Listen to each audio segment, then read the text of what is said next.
Welcome to Monk's Moon Temple, your sanctuary for ancient wisdom and inner peace. Over the next 3 hours, you will embark on a profound journey through timeless Buddhist teachings that have illuminated the path for seekers across 25 centuries. These are not merely stories.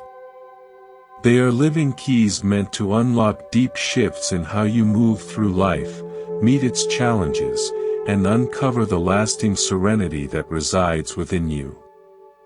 Whether you seek restful sleep, relief from stress, or a more meaningful existence, these ancient narratives speak directly to the modern soul, each one carrying a unique medicine for the heart.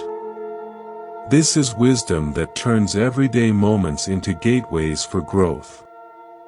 So, find a comfortable position. Let your eyes close if you'd like, and allow these gentle teachings to wash over you, like moonlight resting upon still water. The impossible choice. In an age when the world seems to move faster than ever, there once lived a prosperous merchant who appeared to possess all that a person could want. He owned grand houses filled with rare treasures, fertile lands that stretched farther than the eye could see, and most precious of all, 3 young children whose laughter filled his days with pure joy. Yet, much like many of us, this father often found himself pulled away by the relentless demands of his work, forever pursuing the next accomplishment, the next success. Then, one afternoon, while the merchant was away tending to his business, a terrible disaster struck his home.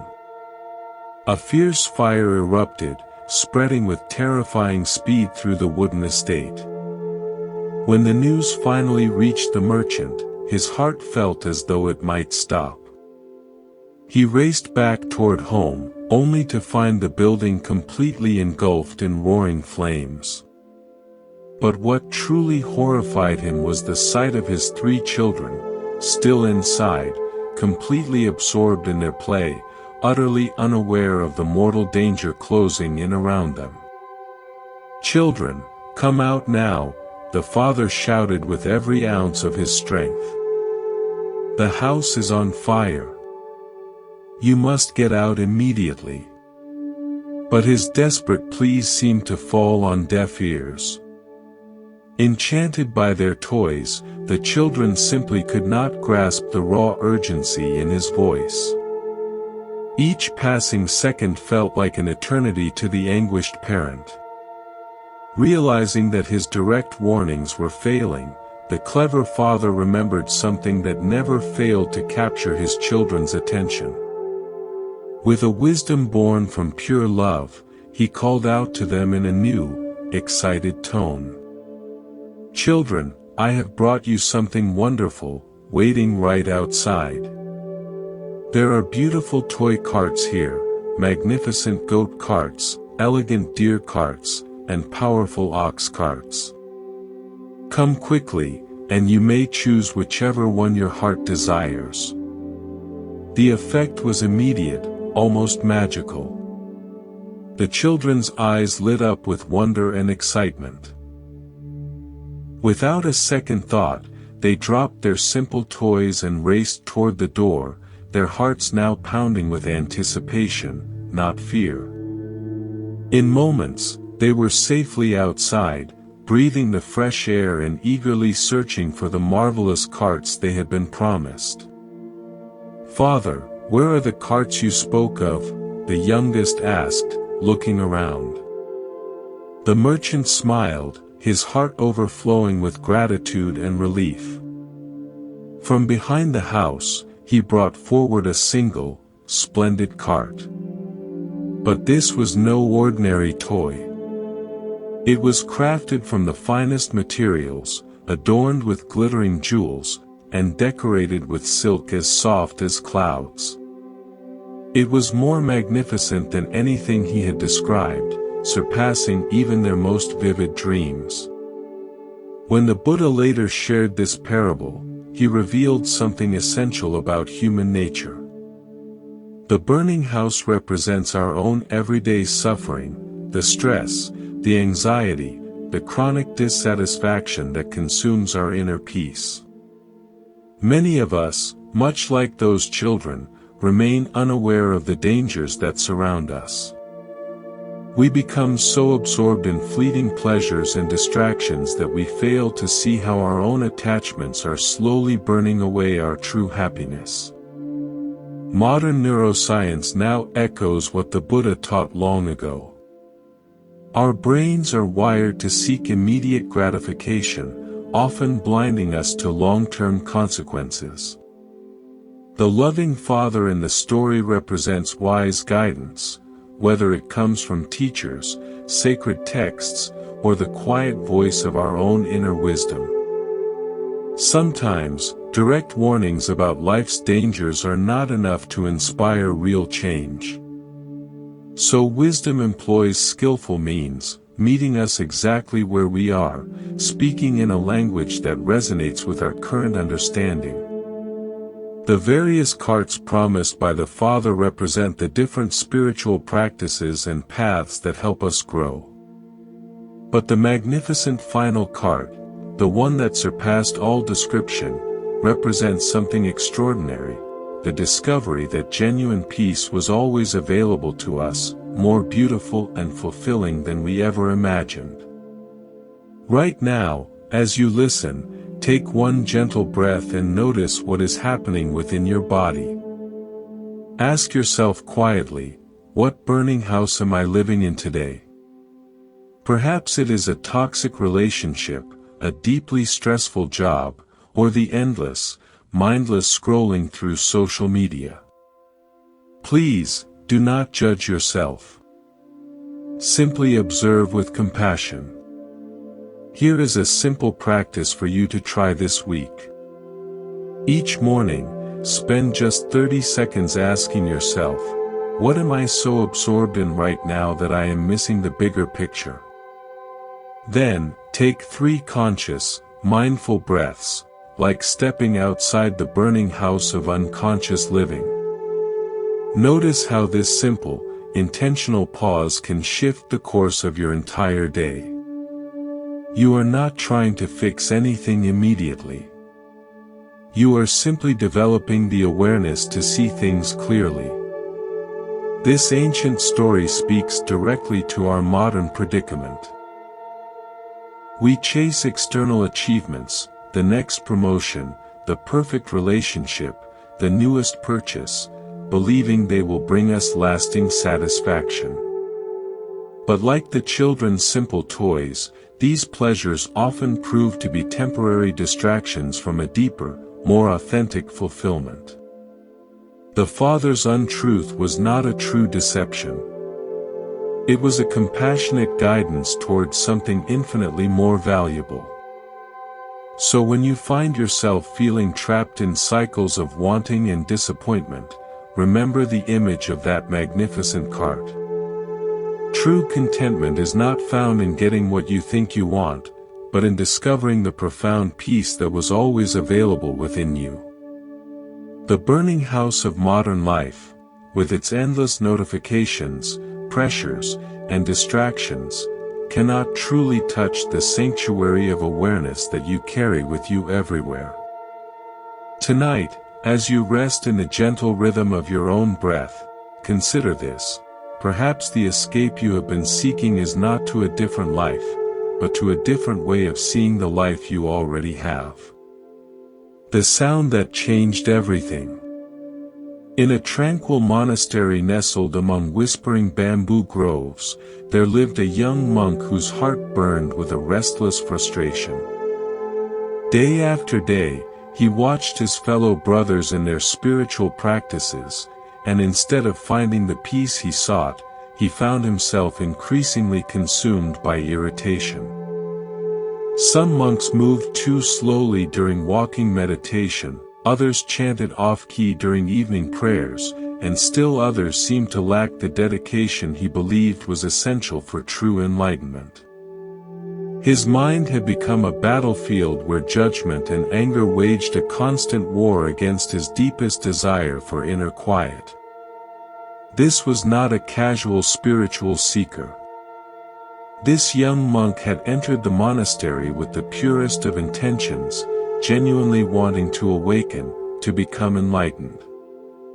Yet here he was, feeling more agitated than ever, caught in a tightening web of expectations and disappointments. One particularly difficult evening, after a meditation session where his mind had been anything but still, the young monk could contain his frustration no longer. He approached the Buddha, who was sitting peacefully beneath an ancient Bodhi tree. Moonlight filtered through the leaves, creating patterns of light and shadow that danced across the master's serene face. Even in the presence of such profound tranquility, the young monk's inner agitation was palpable. "Master," he began, his voice tight with barely controlled emotion.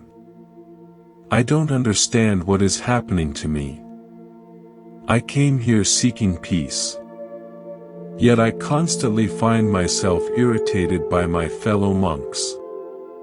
Their perceived laziness disturbs me. Their lack of focus frustrates me. Their casual attitude toward practice makes my blood boil. How can I possibly cultivate patience when everything around me seems designed to test my limits?" The Buddha listened with the complete attention that only true compassion can provide. His eyes held no judgment, no impatience with this very human struggle. When the young monk finished speaking, the Buddha smiled gently and gestured for him to sit. "Let me share with you a story," the Buddha said, "about two monks who lived right here in this very bamboo grove. The first monk was earnest and dedicated, much like yourself. He rose before dawn for meditation, studied the teachings with intense focus, and approached every aspect of spiritual practice with unwavering determination. His intentions were pure, his effort genuine. Yet he constantly struggled with frustration toward those who did not match his level of commitment. The second monk was naturally calm and patient. He understood something profound about the nature of practice that his companion had not yet grasped.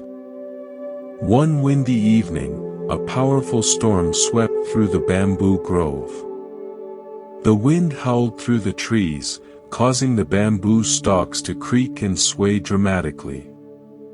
The rustling leaves created a loud, constant symphony that made traditional, silent meditation seem nearly impossible. For the impatient monk, this was the final straw on what had already been a challenging day. He sat in his meditation posture, but instead of finding stillness, he found only growing agitation.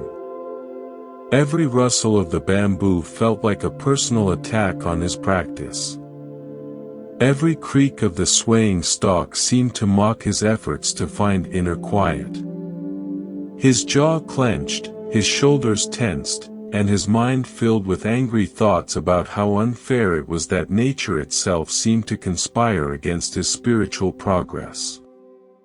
Finally, unable to bear it any longer, he stood up in frustration.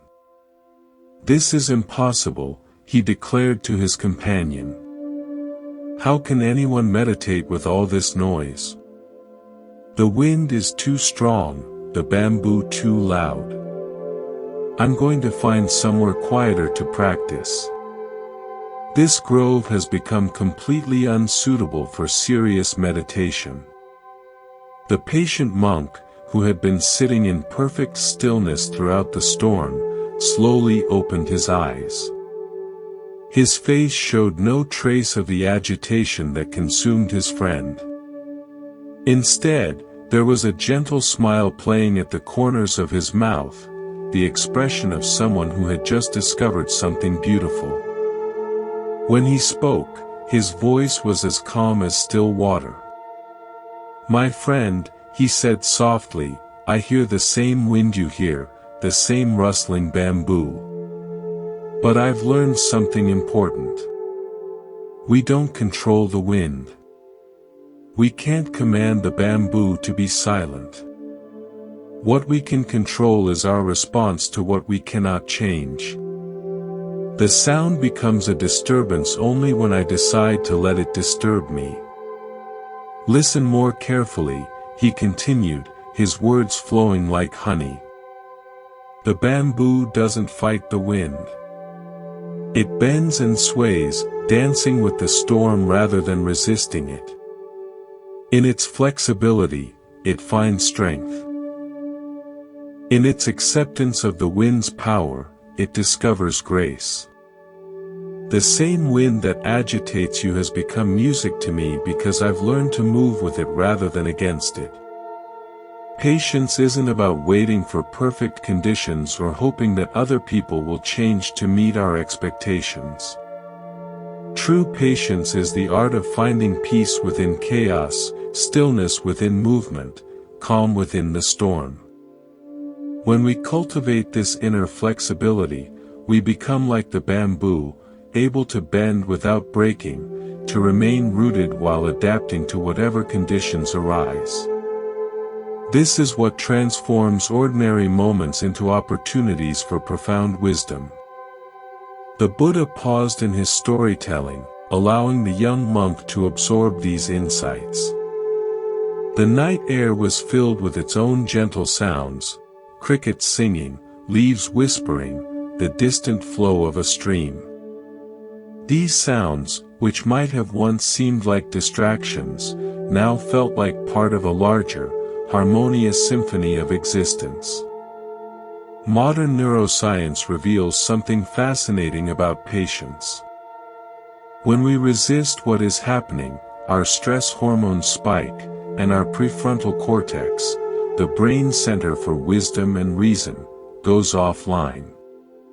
But when we practice acceptance, our nervous system naturally calms, and we access higher levels of creativity and insight. The bamboo teaches us what researchers now call cognitive flexibility, the ability to adapt our thinking when circumstances change. Right now, as you listen to these words, notice any sounds around you. Perhaps there is traffic outside, someone moving in another room, or the quiet hum of electronics. Instead of trying to block these sounds out, can you welcome them as part of this present moment? Feel how this simple shift from resistance to acceptance changes your entire experience. Here is your bamboo practice for the coming week. Each time you feel irritated by someone's behavior, whether it's a slow driver, a chatty coworker, or a family member who doesn't do things your way, pause and ask yourself, how can I bend like bamboo in this moment? Take 3 conscious breaths and imagine yourself swaying with the wind of circumstances rather than fighting against it. Notice how this mental shift transforms both your stress level and your relationships. The young monk felt something profound shift within his heart. It was as if a tight knot of frustration had suddenly loosened, allowing space for something gentler to emerge. He realized that his agitation with others had been a reflection of his own inner rigidity, his unwillingness to accept the natural diversity of human temperaments. In demanding that others conform to his expectations, he had created his own suffering. From that night forward, the young monk approached his practice with a completely different energy. When a fellow monk moved slowly, he saw an opportunity to practice patience. When someone chanted off-key, he heard a chance to find harmony within discord. When others seemed less dedicated, he discovered that true dedication meant accepting people exactly as they were while continuing his own sincere practice. He had learned to bend like bamboo, finding strength in flexibility and peace in acceptance. This ancient wisdom speaks powerfully to our hyper-connected world. We are constantly surrounded by people who don't share our values, work at our pace, or see things our way. Social media amplifies every difference of opinion. Traffic tests our patience daily, and even our loved ones can trigger our need for control. But what if, like the bamboo, we could learn to bend rather than break? True patience isn't passive resignation or weak acceptance of harmful behavior. It's the courageous choice to remain centered and peaceful while responding wisely to whatever life presents. It's understanding that our inner state doesn't have to be dictated by external circumstances. When we cultivate this bamboo-like flexibility, we discover that patience itself becomes a source of strength, allowing us to navigate life's storms with grace and wisdom. Tonight, as you rest in the gentle rhythm of your breath, consider where in your life you might be fighting against winds you cannot control. What would it feel like to bend instead of breaking, to flow instead of resisting? Perhaps, like the bamboo in the grove, you too can find your own way of dancing with life's inevitable challenges, discovering that true strength often lies not in rigid resistance, but in graceful adaptability. The search that led nowhere. In the misty mountains, where ancient pines whispered secrets to the morning fog, there lived a young monk whose heart ached with a longing he couldn't quite name. For 3 full years, he had devoted himself completely to meditation, study, and spiritual practice. Yet despite his unwavering dedication, he felt as though he were chasing shadows. Each day seemed to take him further from the enlightenment he sought so desperately. This was not a casual spiritual seeker. This young monk had sacrificed everything for his spiritual quest, leaving behind comfort, family, and career to pursue the deepest truths of existence. His commitment was absolute, his effort genuine. Yet, he found himself trapped in a cycle of striving that generated more frustration than peace. The harder he tried, the more elusive his goal became. One crisp autumn morning, when his frustration had reached a breaking point, the young monk approached his master with trembling hands. "Master," he began, his words tumbling out in anguish, "I've been practicing for years with complete dedication. I meditate for hours, study every teaching, follow every instruction. Yet I feel further from enlightenment now than when I first arrived. What am I doing wrong?" The master looked up from his gardening, his weathered face showing gentle warmth. He gestured for the young monk to sit beside him on a weathered stone bench. "Let me tell you a story," the master said, "about a farmer who loved his ox more than anything else in the world. This farmer lived in a small village where his ox was not just a working animal, but his closest companion. Together they had plowed countless fields and weathered many storms. The ox was strong and gentle, with wise eyes that seemed to understand the farmer's very heart. In the evenings, the farmer would sit beside his faithful friend, feeling a peace that transcended words. One morning, the farmer woke to discover that his beloved ox had wandered away during the night. His heart filled with panic and grief, for without his ox, he felt incomplete, as though a part of his very soul had disappeared. He couldn't imagine life without his faithful companion. Immediately, the farmer began searching with desperate intensity. He called the ox's name until his voice grew hoarse, combed through nearby fields until his feet were bleeding. Days turned into weeks, and weeks into months. Yet still he searched with unwavering determination. His fields went unplanted. His house fell into disrepair. But nothing mattered except finding what he had lost. One day, after months of fruitless searching, the exhausted farmer discovered fresh tracks at the edge of a dense forest. His heart leaped with joy. Finally, a real clue. These weren't just any tracks, they had the familiar gait he knew so well. With trembling excitement, he began following the trail deeper into the forest. The journey was arduous. The tracks led him through thick underbrush, across rushing streams, and up steep mountain sides. Sometimes the trail was clear, other times it disappeared, forcing him to search carefully among rocks and fallen leaves. Yet he persevered, driven by the certainty that each step brought him closer to his lost companion. Finally, after following the trail for many days, the farmer emerged into a beautiful mountain meadow. There, grazing peacefully in the afternoon sunlight, was his ox. The animal looked up at his approach, and in its gentle eyes, the farmer saw the same wisdom and affection that had always been there. It was as if no time had passed at all. But as he drew closer, something profound began to dawn on him. The ox looked exactly the same as always, strong, gentle, peaceful. It hadn't been lost or suffering during their separation. In fact, it seemed to radiate the same quiet contentment it had always possessed. The farmer realized that his beloved companion had never really been lost at all. As this understanding settled into his heart, an even deeper realization emerged.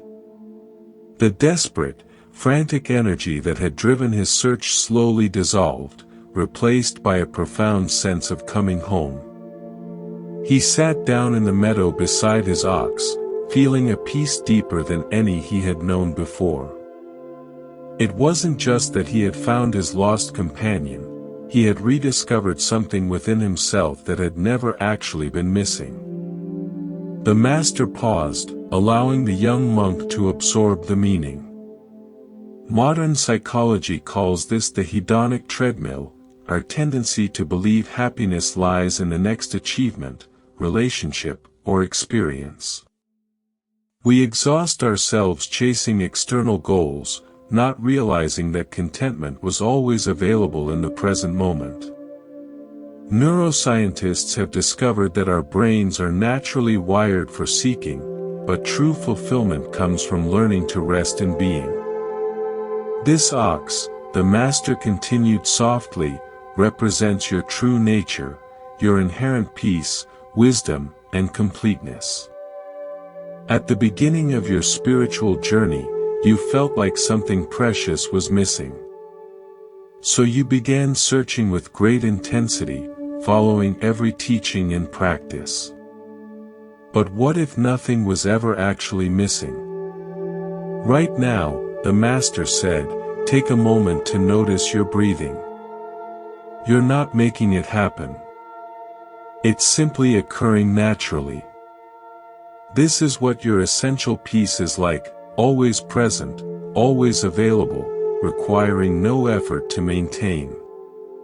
The searching mind believes it must achieve something. But awareness itself is already complete. Here is your ox practice for this week, the Master offered. Each morning, before you begin any spiritual practice or self-improvement activity, spend 60 seconds simply being present. Don't try to achieve anything or become anyone different. Just rest in the awareness that's reading these words right now. Notice how this simple recognition of what's already here changes your entire approach to the day. The young monk sat in stunned silence as these words penetrated years of spiritual striving. For the first time, he questioned not just his methods, but his fundamental assumption that enlightenment was something he needed to acquire. What if peace wasn't a destination to reach, but his natural state when he stopped fighting against himself? From that day forward, the young monk's practice transformed completely. Instead of trying to achieve some future state, he learned to rest in the awareness that was already present. His meditations became less effortful and more natural, like settling into a familiar embrace. The desperate seeking had been replaced by grateful recognition. This ancient wisdom challenges our achievement-oriented culture. We're conditioned to believe that happiness requires constant improvement, that peace is something we must earn through effort and discipline. But what if the contentment we seek is as natural and available as our own breathing? What if the spiritual path isn't about becoming someone better, but about recognizing the completeness that was never actually lost? Tonight, as you listen to these words, consider that you don't need to become someone different to find peace. You don't need to perfect yourself or achieve some special state. Perhaps the contentment you seek is already here, as natural as your own heartbeat. Like the ox in the meadow, your essential peace has been waiting patiently for you to stop searching long enough to recognize what was never actually lost. The mirror that showed everything. A young monk wandered through life, carrying an invisible burden that grew heavier with each passing day. His mind had become a battleground where anger, jealousy, and pride waged constant war against his desire for inner peace. No matter how many hours he spent in meditation or how fervently he prayed, these unwelcome emotions kept arising like weeds in a carefully tended garden. He felt like a failure, convinced that true monks should be pure and calm, untouched by such disturbing feelings. One morning, when his frustration had reached its peak, this troubled seeker approached the Buddha with desperation in his voice. "Master," he confessed, his words heavy with shame, "I find myself constantly distracted by anger, jealousy, and pride. No matter how hard I try to be pure and calm, these emotions keep arising. Why can't I escape from these feelings that seem to poison everything I touch?" The Buddha listened with the complete attention that only true compassion can provide. Without saying a word, he gestured for the monk to follow him. They walked together through ancient forests where sunlight filtered through emerald leaves, creating patterns of light and shadow that danced with each gentle breeze. The silence between them was not uncomfortable, but filled with the promise of understanding. Eventually, they reached a crystal-clear mountain pool where the water was so still it looked like polished glass. The Buddha instructed the troubled monk to sit by the water's edge, his voice gentle but purposeful. "Look into the water," the Buddha said simply. "Tell me what you see."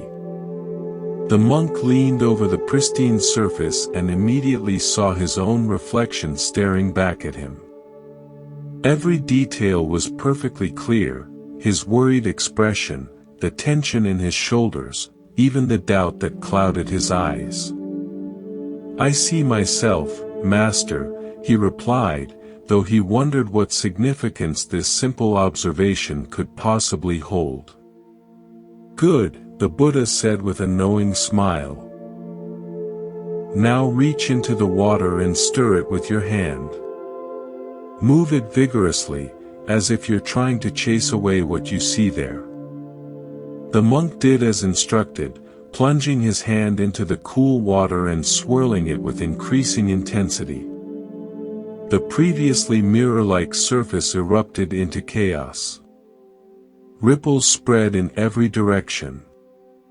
The water became cloudy with disturbed sediment, and his reflection completely disappeared. Where once there had been clarity, now there was only turbulent confusion. The harder he stirred, the more distorted everything became. "What do you see now?" the Buddha asked, his voice carrying a depth of understanding that seemed to penetrate the monk's very soul. "I see nothing clearly," the monk replied, frustrated by the obvious futility of his efforts. "My reflection is gone because the water is too disturbed. Everything is cloudy and chaotic. The more I try to change what I see, the worse it becomes." The Buddha nodded with gentle approval. "Now remove your hand and simply wait," he instructed. "Do nothing but observe what happens naturally." The monk withdrew his hand and sat in stillness, watching the water with growing fascination. Gradually, almost imperceptibly at first, the violent ripples began to subside. The cloudy sediment slowly settled to the bottom, and the chaotic movement transformed into gentle, ever smaller circles. As minutes passed in peaceful silence, the water returned to its original mirror-like state, reflecting his face once again with perfect clarity. But something had changed in those moments of watching. The reflection that now appeared seemed somehow different, not in its physical features, but in its quality. The worry lines had softened.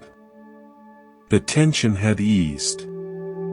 And there was a new depth of understanding in the eyes that looked back at him. It was as if the simple act of patient waiting had revealed something that had been there all along. Modern neuroscience reveals something remarkable about emotional regulation. When we fight against difficult emotions, our amygdala, the brain's alarm system, becomes hyperactive, flooding our system with stress chemicals. But when we practice what researchers call mindful observation, our prefrontal cortex naturally calms the emotional storm. It's like allowing muddy water to settle. The clarity was always there, hidden beneath the turbulence. The mind is exactly like this pool of water, the Buddha explained with infinite gentleness. When it is calm and still, it reflects reality with perfect clarity. You can see yourself and your circumstances as they truly are, without distortion or confusion. But when it becomes disturbed by emotions like anger, jealousy, or pride, it becomes cloudy and chaotic, making it impossible to see anything clearly. Right now, the Buddha continued, as you listen to these words, notice what emotions might be present in your awareness. Perhaps there's frustration about something that happened today, worry about tomorrow, or judgment about yourself. Instead of trying to push these feelings away, can you simply observe them like ripples on the surface of a pond? Notice how this gentle attention, without trying to fix or change anything, naturally allows the turbulence to begin settling. Here is your mirror practice for this week, the Buddha offered. When you notice strong emotions arising, anger at a difficult person, jealousy over someone's success, or pride about your achievements, imagine you're looking into that mountain pool. Ask yourself, am I stirring the water right now, or am I allowing it to settle? Then take 3 slow breaths, giving the emotion space to exist without resistance. Watch how this simple shift from fighting to observing transforms your entire emotional experience. True wisdom, the Buddha continued, comes from learning a different approach entirely. Instead of fighting against your emotions, observe them with patience and compassion. Watch them arise without judgment, exist without resistance, and pass away without attachment. Like ripples in water, all emotions are temporary by nature. They will settle naturally if you simply allow them the space to do so. The young monk felt a profound shift occurring within his understanding.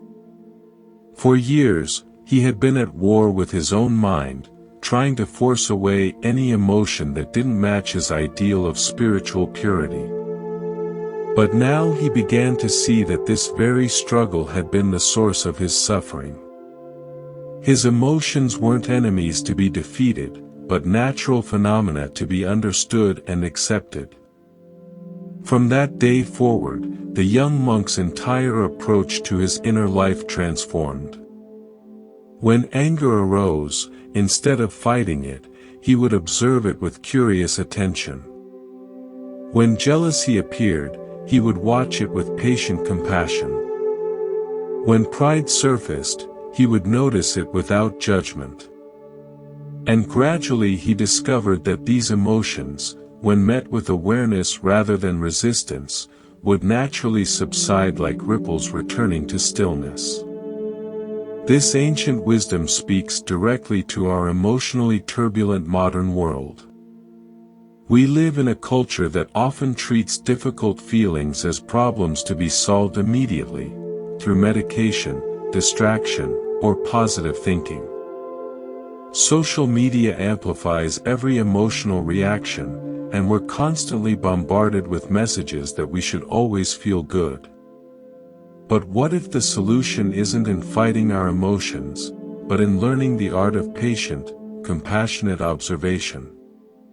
Tonight, as you rest in the gentle rhythm of your breathing, consider how you might approach your own difficult emotions differently. What would it feel like to stop stirring the water of your mind and instead allow it to settle naturally? Perhaps you'll discover, as the young monk did, that beneath all the temporary turbulence lies a clarity that was never actually disturbed. A mirror-like awareness that reflects reality with perfect peace when given the chance to simply be. The sweetest poison. A devoted disciple approached the Buddha one evening, his face etched with confusion and inner turmoil.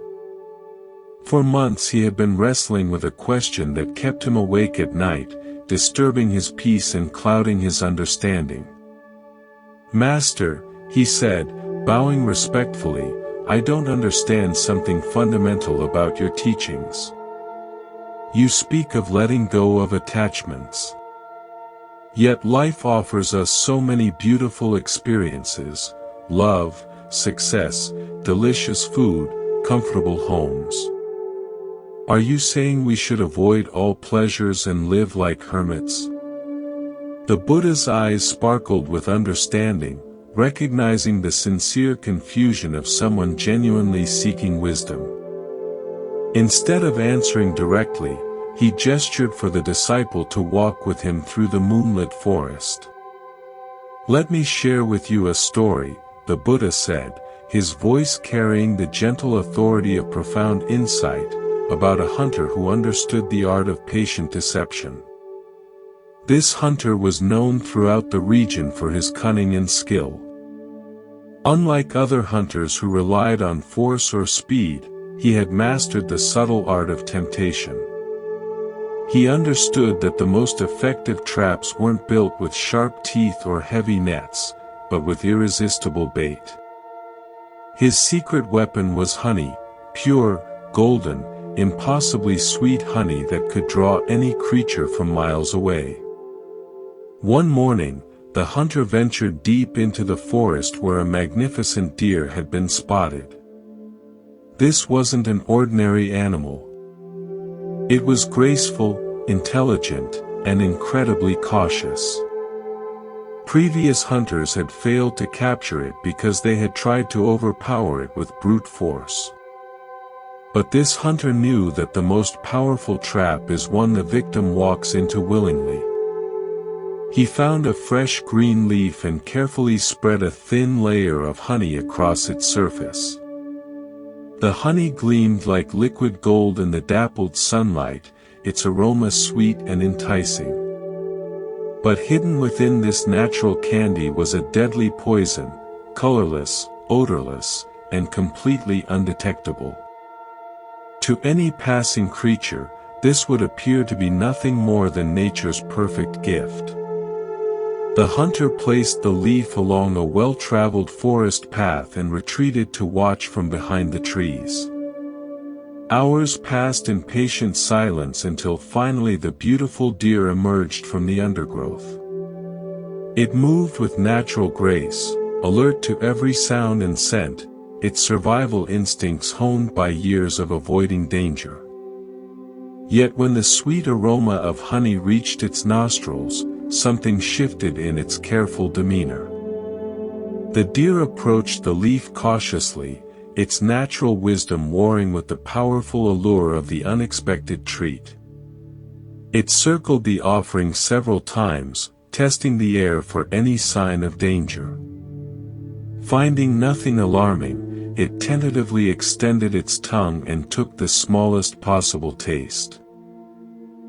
The honey was everything the aroma had promised, sweet beyond imagination, satisfying in a way that forest fare could never match.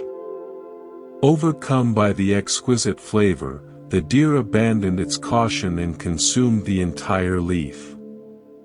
For a brief, glorious moment, it experienced pure bliss.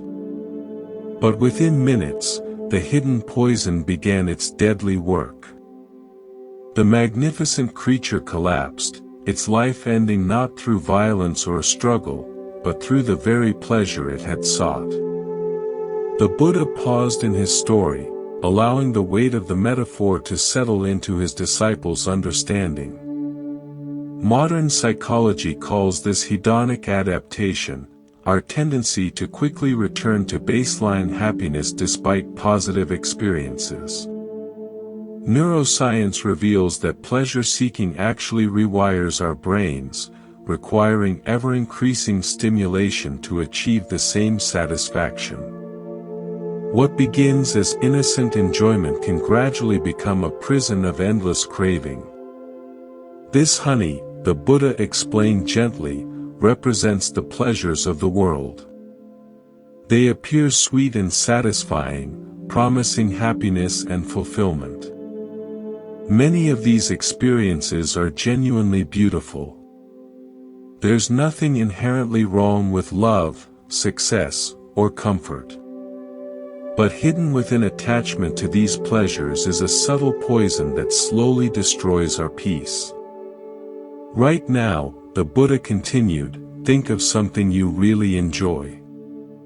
Perhaps your morning coffee, checking social media, or buying something new.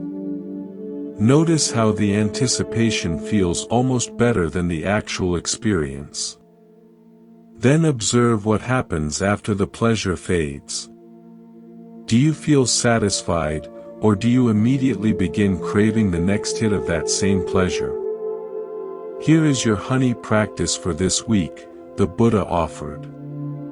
When you're about to indulge in something pleasurable, whether it's food, entertainment, shopping, or even compliments from others, pause and ask yourself, am I enjoying this mindfully, or am I seeking it compulsively? Then engage with the experience fully present, but without attachment to having it continue or repeat. Notice how this awareness transforms pleasure from a trap into genuine appreciation. The wise person, the Buddha continued, enjoys life's sweetness without clinging to it. When we experience pleasure without attachment, we can appreciate it fully and let it go without regret or longing. But if we become addicted to that pleasure, it becomes like the poison hidden in honey, slowly destroying our ability to find contentment in simple moments. The trap isn't the pleasure itself, but our desperate need for it to continue forever. The disciple nodded slowly, beginning to understand the subtle distinction. So you're not asking us to avoid all pleasure, but to enjoy it without becoming enslaved by it. Exactly, the Buddha replied with a warm smile. Practice moderation and mindfulness. When you eat, taste fully, but don't gorge. When you love, give completely, but don't possess. When you succeed, celebrate genuinely, but don't let it define you. Remember that true happiness isn't found in accumulating pleasures, but in the wisdom to enjoy life's gifts without being trapped by them. This ancient teaching speaks powerfully to our pleasure-saturated culture. We're surrounded by increasingly sophisticated forms of honey, social media designed to be addictive, consumer goods promising happiness, entertainment that demands our constant attention. Each offers genuine pleasure, but hidden within is the poison of endless craving. We find ourselves needing more likes, more purchases, more stimulation just to feel normal. The path forward isn't to reject all pleasure and live in deprivation. Instead, it's learning to engage with life's sweetness while maintaining our inner freedom. When we practice mindful enjoyment, we discover that even simple pleasures, a moment of silence, a deep breath, genuine human connection, can provide more lasting satisfaction than any external indulgence. We become like the wise deer that can appreciate the forest's natural sweetness without falling victim to artificial temptations. Tonight, as you settle into rest, consider what forms of honey might be affecting your peace. Notice without judgment where you might be seeking happiness in external pleasures rather than cultivating it from within. Perhaps you'll discover that true contentment comes not from avoiding life's sweetness, but from learning to taste it fully without being poisoned by attachment. In this balance between enjoyment and freedom, you'll find a peace that no external pleasure could ever provide. The fast that starved the soul. In a remote mountain monastery, there lived a monk whose dedication to spiritual practice had become legendary among his brothers. Day after day, he pushed his body to its absolute limits, believing that the path to enlightenment lay through the complete denial of all physical needs. He ate only the smallest portions of food, slept on the hardest surfaces, and subjected himself to increasingly severe deprivations. Other monks admired his discipline.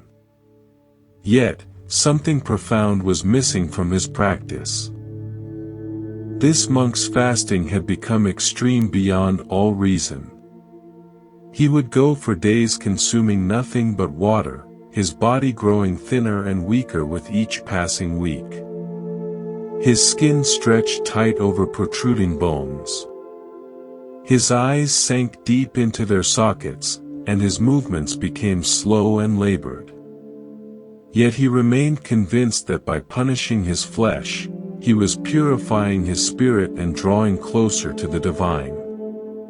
One scorching afternoon, as the monk sat in meditation near the monastery entrance, a young village boy passed by carrying a bundle of food for his family.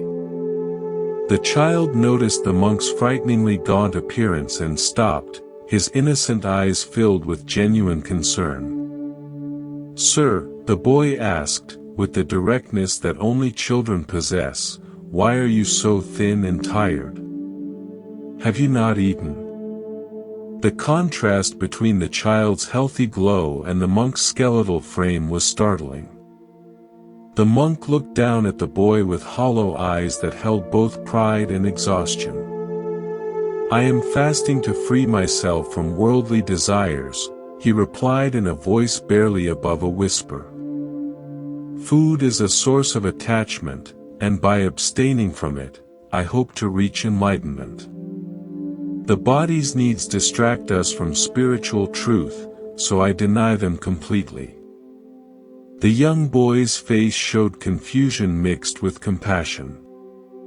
He looked down at the simple meal he carried, nothing elaborate, just rice and vegetables his mother had prepared with love. Without hesitation, this child made a decision that would change everything. "Please have some of this," he offered, extending a portion of his family's food toward the starving monk. "It may not be much, but it will give you strength." The monk was stunned by this unexpected act of kindness.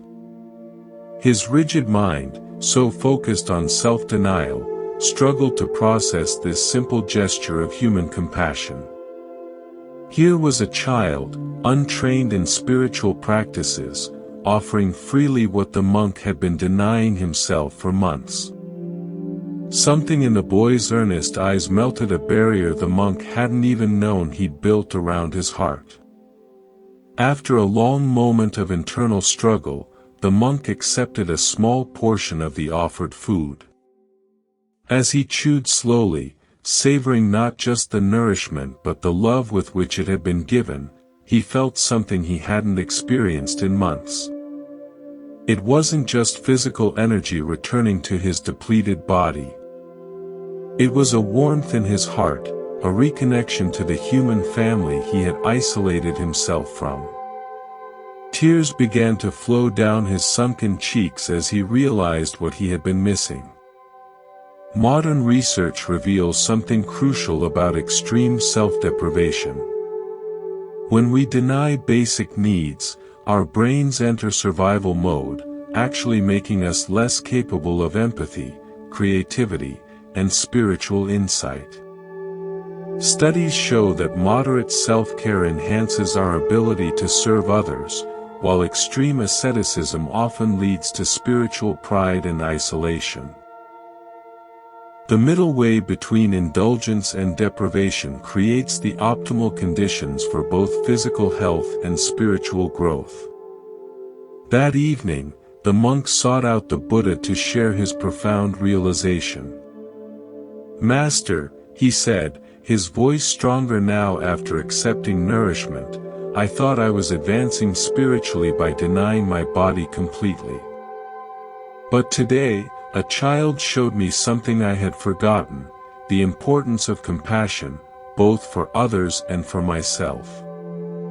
Have I been pursuing the wrong path all this time?"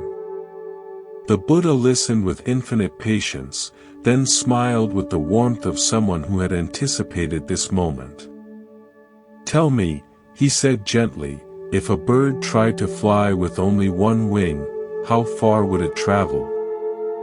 The monk pondered this simple question. "It couldn't fly at all, Master. A bird needs both wings to soar." "Exactly," the Buddha replied. "The spiritual path requires two wings, wisdom and compassion. Discipline without kindness leads to rigidity and pride. Compassion without discipline can lead to indulgence and weakness. But when both are balanced, you can truly soar toward enlightenment." Right now, the Buddha continued, consider your own relationship with self-care. Are you pushing yourself too hard in some area, believing that suffering equals progress? Or perhaps you're being too lenient, avoiding necessary growth challenges. Notice how either extreme, harsh self-punishment or complete indulgence, actually impedes genuine transformation. Here is your balance practice for this week, the Buddha offered. Each day, ask yourself, am I treating myself with the same kindness I would show a dear friend? When you notice harsh self-criticism or extreme self-denial, pause and consider what genuine self-compassion would look like. This might mean eating when hungry, resting when tired, or speaking to yourself with gentleness. Paradoxically, this kindness toward yourself enhances rather than diminishes your spiritual progress. The Buddha continued his teaching with profound simplicity. True spiritual growth happens not through punishment but through understanding. When you care for your body wisely, you create the foundation for mental clarity. When you practice self-compassion, you develop the capacity for genuine compassion toward others. The goal isn't to transcend your humanity, but to embrace it with wisdom. From that day forward, the monk's practice transformed completely. He continued his meditation and study, but now he also ate regular meals, got adequate rest, and most importantly, opened his heart to connection with others. His spiritual progress actually accelerated rather than slowed down. The other monks noticed that he had become not just disciplined but truly wise and compassionate. This ancient wisdom challenges our modern extremes. In a culture obsessed with optimization and performance, we often swing between harsh self-discipline and complete self-indulgence. We punish ourselves at the gym, deprive ourselves with extreme diets, or overwork ourselves believing suffering equals success. Yet the most profound transformations come through the middle way, firm but gentle, disciplined but kind. The child in this story represents our natural wisdom, the part of us that knows genuine care from disguised cruelty. Sometimes the most spiritual act isn't denying ourselves basic needs, but accepting help and kindness when offered. True strength comes not from the ability to endure punishment, but from the wisdom to know when to persist and when to be gentle. Tonight, as you prepare for rest, consider how you might treat yourself with the balanced care that allows both growth and compassion to flourish together. The gift that cost everything. In a prosperous kingdom where gold flowed like rivers and palaces touched the clouds, there ruled a king whose generosity had become the stuff of legends. Every day, crowds gathered at his palace gates, and every day he gave freely to anyone who asked, food for the hungry, shelter for the homeless, medicine for the sick. His kindness knew no boundaries. Yet unknown to his subjects, this king was about to face a test that would reveal the true depth of his compassionate heart. This wasn't mere political charity or calculated goodwill. The king genuinely believed that his wealth and power existed solely to serve others. He slept on simple bedding while ensuring his people had comfortable homes. He ate modest meals while his royal kitchens fed hundreds of visitors daily. His treasuries emptied and refilled constantly as he gave away fortunes without a second thought. One morning, as golden sunlight illuminated the marble corridors of his palace, a mysterious figure appeared at the royal court. The stranger was dressed in the humble robes of a wandering beggar, but his eyes held an intensity that seemed to pierce through facades and pretenses. This was actually a renowned sage who had heard tales of the king's generosity and had come to discover whether it was genuine or merely for show. He approached the throne with slow, deliberate steps. "Great king," the disguised sage began, his voice carrying both respect and challenge, "your reputation for boundless generosity has reached even the remotest corners of the land. People speak of your kindness as though it were limitless. But I must ask you directly, is there truly nothing you would not give if someone asked for it?" The king looked down at this humble visitor with eyes that held no arrogance, only sincere conviction. "I would give anything within my power to give," he replied without hesitation. "I hold nothing back if it serves the greater good.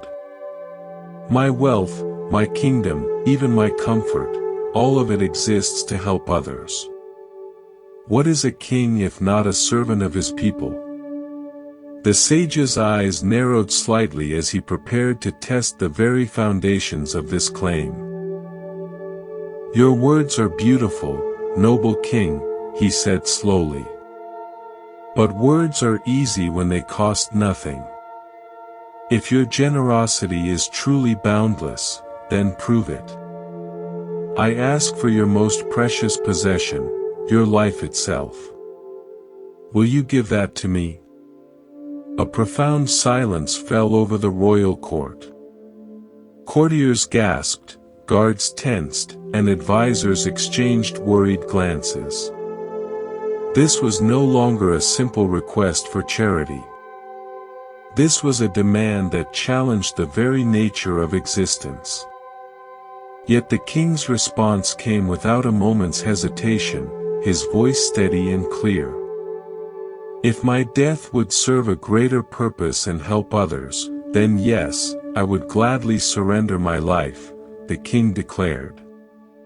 "What value does my existence have if it cannot benefit those who need help? I am no more valuable than any of my subjects. If giving my life would somehow serve the greater good, then it is yours to take." Modern psychology reveals something fascinating about extreme altruism.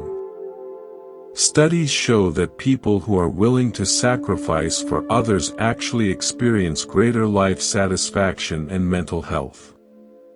This phenomenon, called helper's high, occurs because acts of selfless giving activate the same brain regions associated with receiving rewards.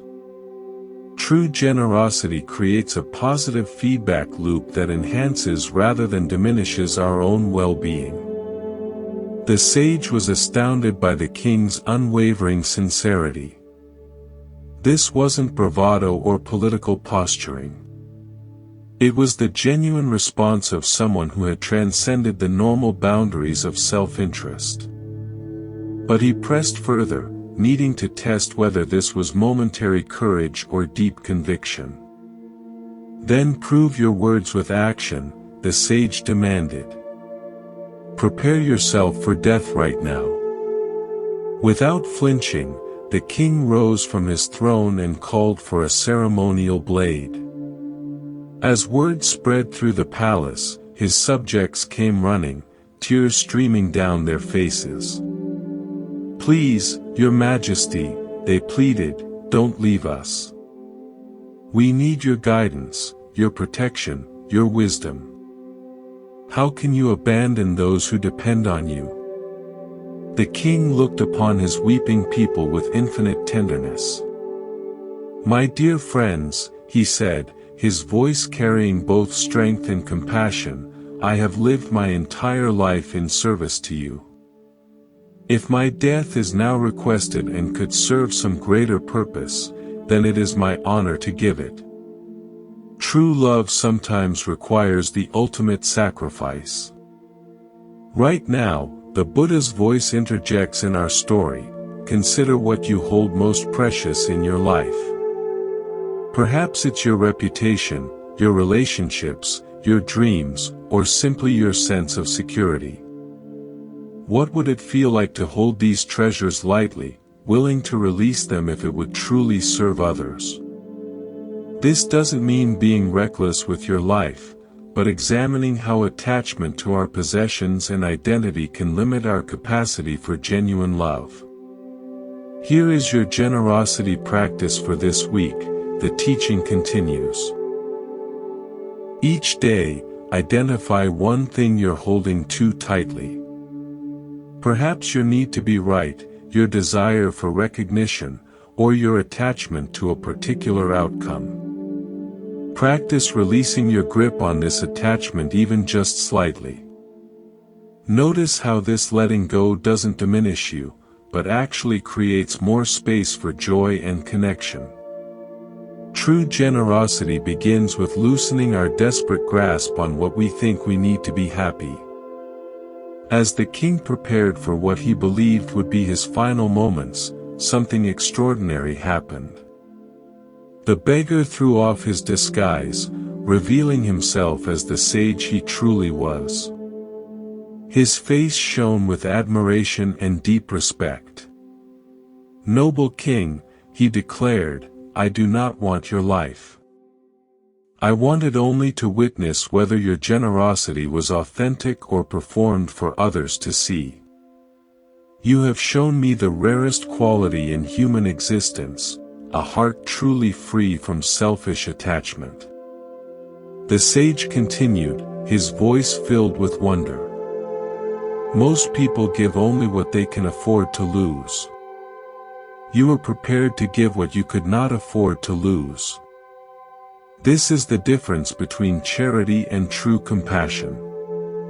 Your willingness to sacrifice everything shows that you understand the deepest truth.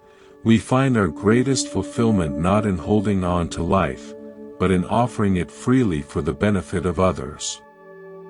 This ancient story challenges our modern understanding of self-care and personal boundaries. We're often told to put ourselves first.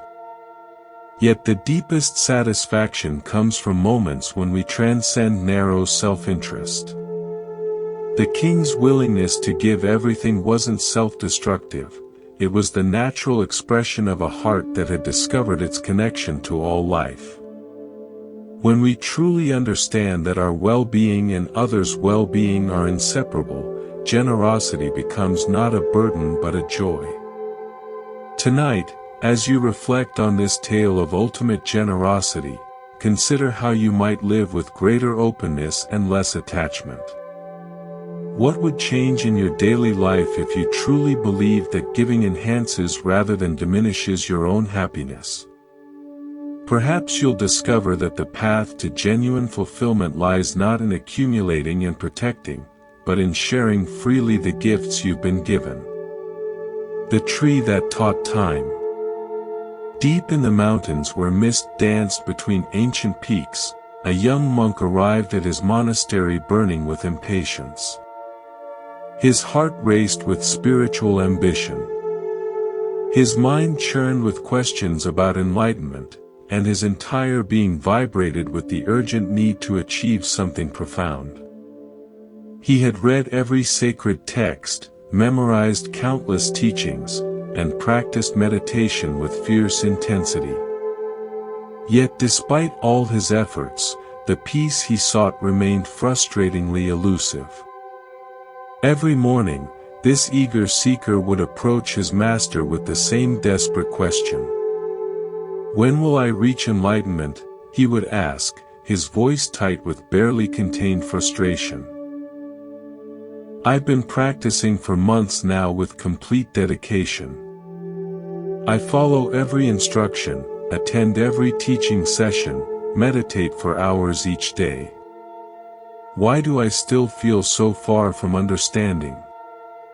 The wise old abbot watched this young monk struggle with patient understanding. He had seen countless seekers arrive with similar urgency, demanding immediate results from the spiritual path. The modern world had trained them to expect instant gratification, fast food, quick fixes, rapid transformations. But wisdom, the abbot knew, followed an entirely different timeline. One crisp morning, when the young monk's frustration had reached its peak, the abbot invited him to take a walk through the forest surrounding the monastery. They walked in contemplative silence until they reached a massive oak tree that stood like a cathedral pillar against the sky. Its trunk was so wide that 10 people holding hands couldn't encircle it, and its branches spread in all directions, providing shade and shelter to countless creatures. The tree radiated an aura of profound stability and peace. "Do you see this magnificent tree?" the abbot asked, placing his weathered hand against the deeply grooved bark. "Tell me, how long do you think it took to grow to this size and strength?" The young monk studied the enormous oak, taking in its impressive height and breadth. "I suppose it must have taken many decades," he replied, "perhaps even a century or more." Though he couldn't understand what this had to do with his spiritual question. The abbot nodded thoughtfully. "Indeed, this tree has been growing for over 200 years. It began as a tiny acorn, no bigger than your thumb. Year by year, season by season, it extended its roots deeper into the earth and stretched its branches higher toward the sky.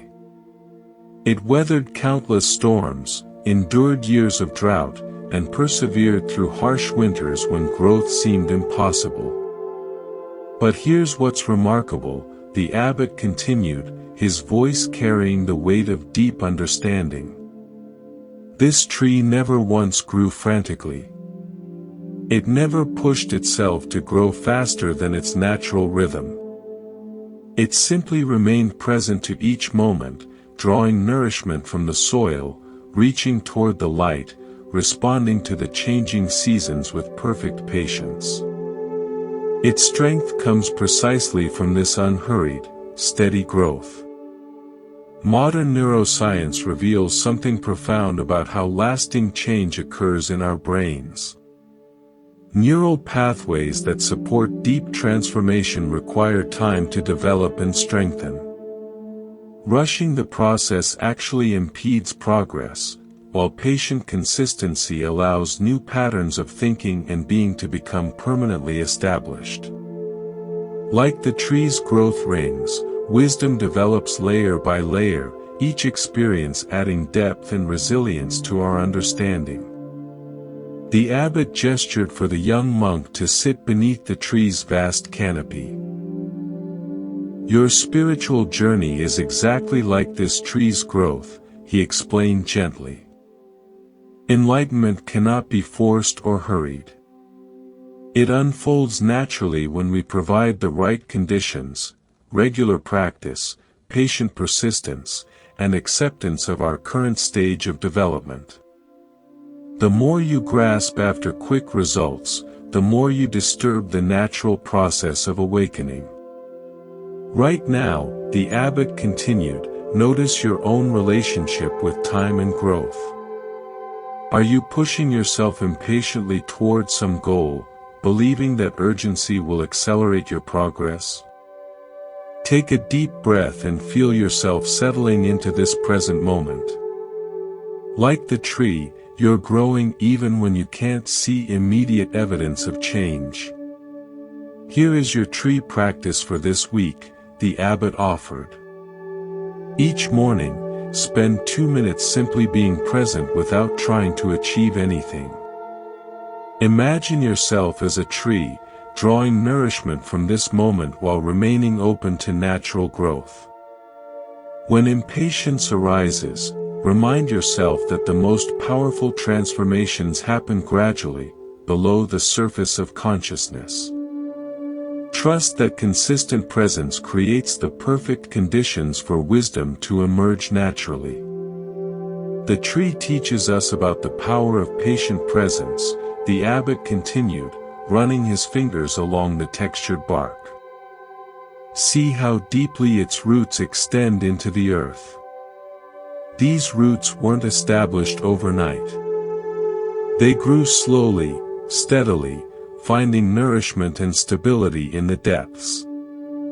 Similarly, your spiritual roots need time to develop. Each day of practice, each moment of mindfulness, each small act of compassion strengthens these invisible foundations. The young monk sat quietly, feeling something shift in his understanding. For the first time in months, the urgent pressure in his chest began to ease. He realized that his impatience had been like trying to force a flower to bloom by pulling on its petals. True growth required patience, trust, and acceptance of natural timing. But how will I know if I'm making progress? The young monk asked, his voice now softer and more curious than demanding. The abbot smiled warmly. The tree doesn't measure its daily growth, yet it never stops growing. Progress in spiritual practice is often invisible from day to day, but clearly evident when viewed over longer periods. Focus not on reaching some future state, but on fully inhabiting each moment of practice. Like the tree, find joy in the process itself rather than fixating on distant goals. From that day forward, the young monk's entire approach to spiritual practice transformed. He continued his meditation and study, but now with the patient persistence of a tree reaching toward light. He stopped demanding immediate enlightenment and began appreciating the subtle beauty of gradual awakening. Paradoxically, this release of urgency allowed his practice to deepen more quickly than ever before. This ancient wisdom speaks directly to our achievement-obsessed culture.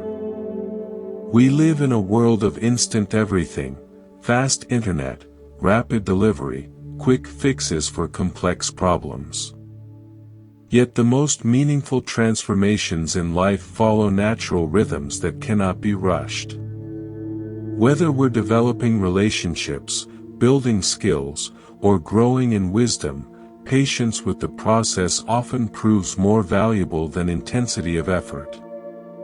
Tonight, as you settle into rest, imagine yourself growing like that mighty oak.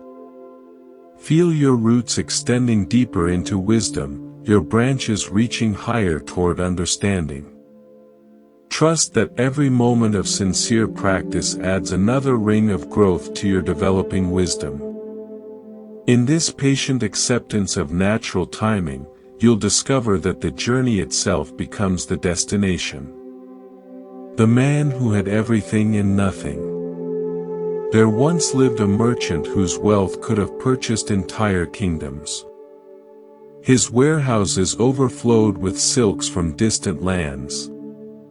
His vaults glittered with precious gems, and his estate stretched beyond the horizon.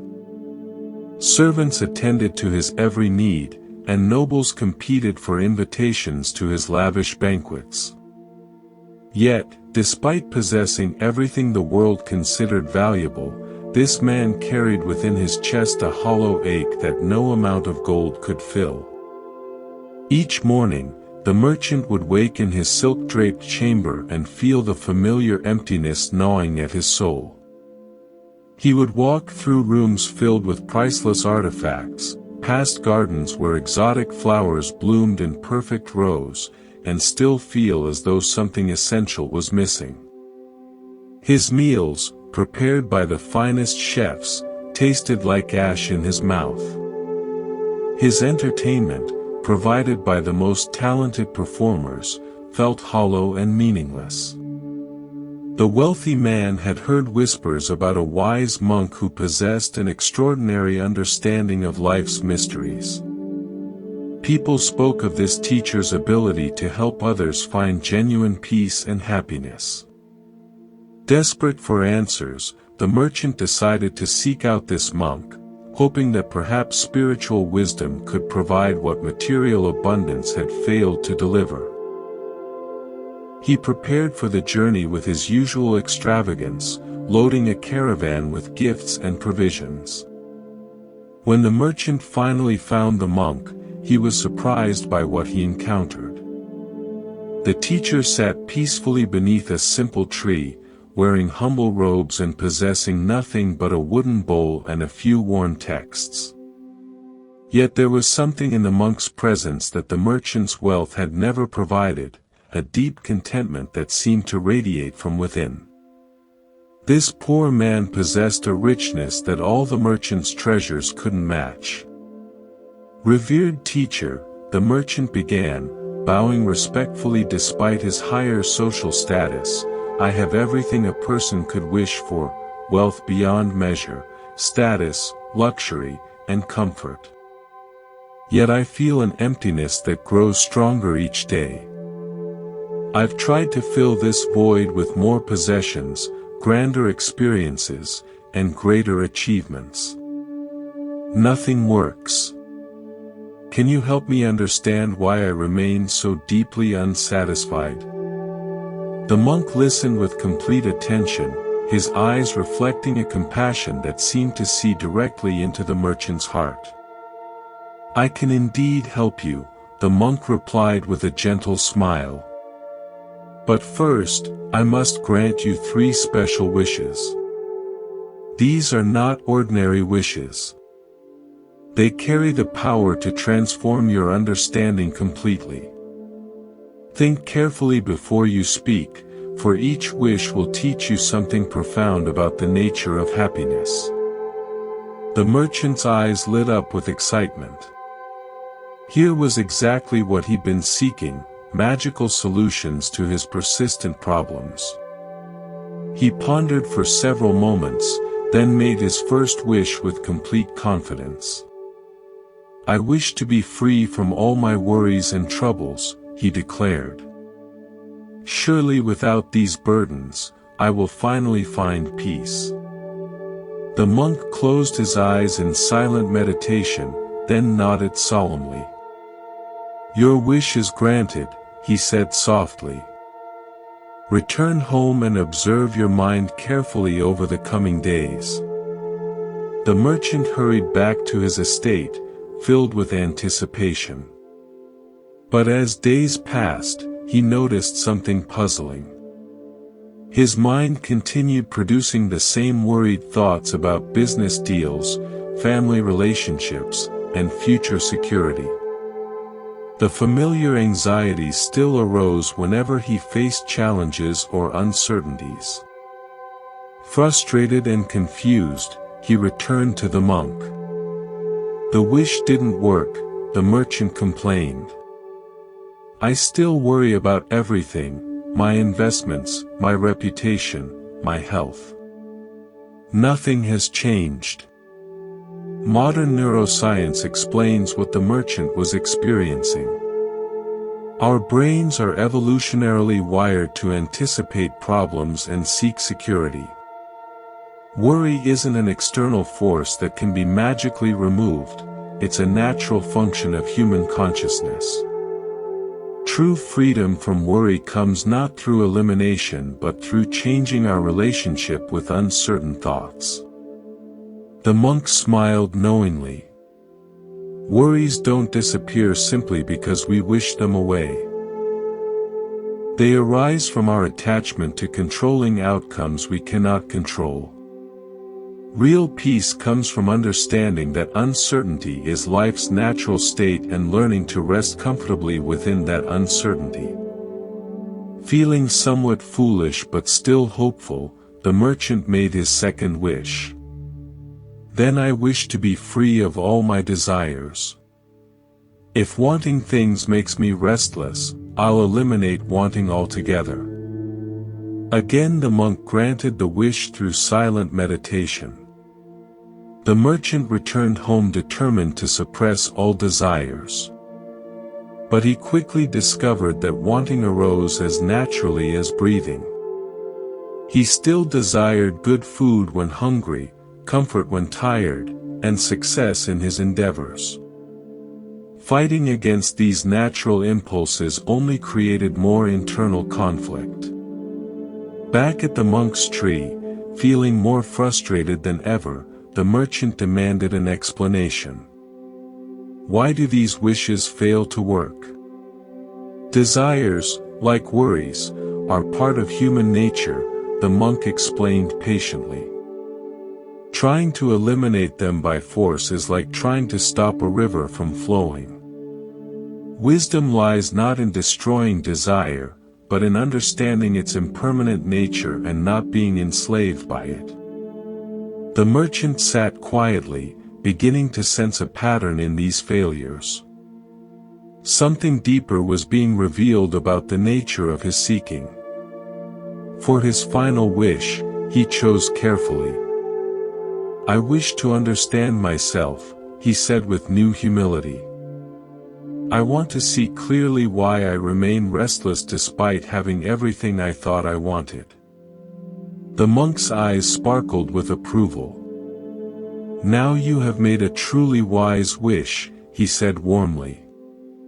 Through patient teaching and guided reflection, the monk helped the merchant recognize a profound truth. His emptiness didn't stem from lacking external things, but from not understanding his own nature. He had been trying to fill an inner void with outer acquisitions, like attempting to quench thirst by collecting beautiful cups instead of drinking water.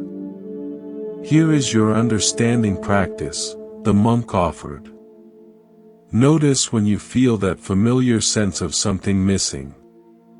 Instead of immediately seeking external solutions, pause and ask, what am I really looking for beneath this wanting? Often we'll discover we're seeking feelings, security, love, purpose, peace, that no possession can provide.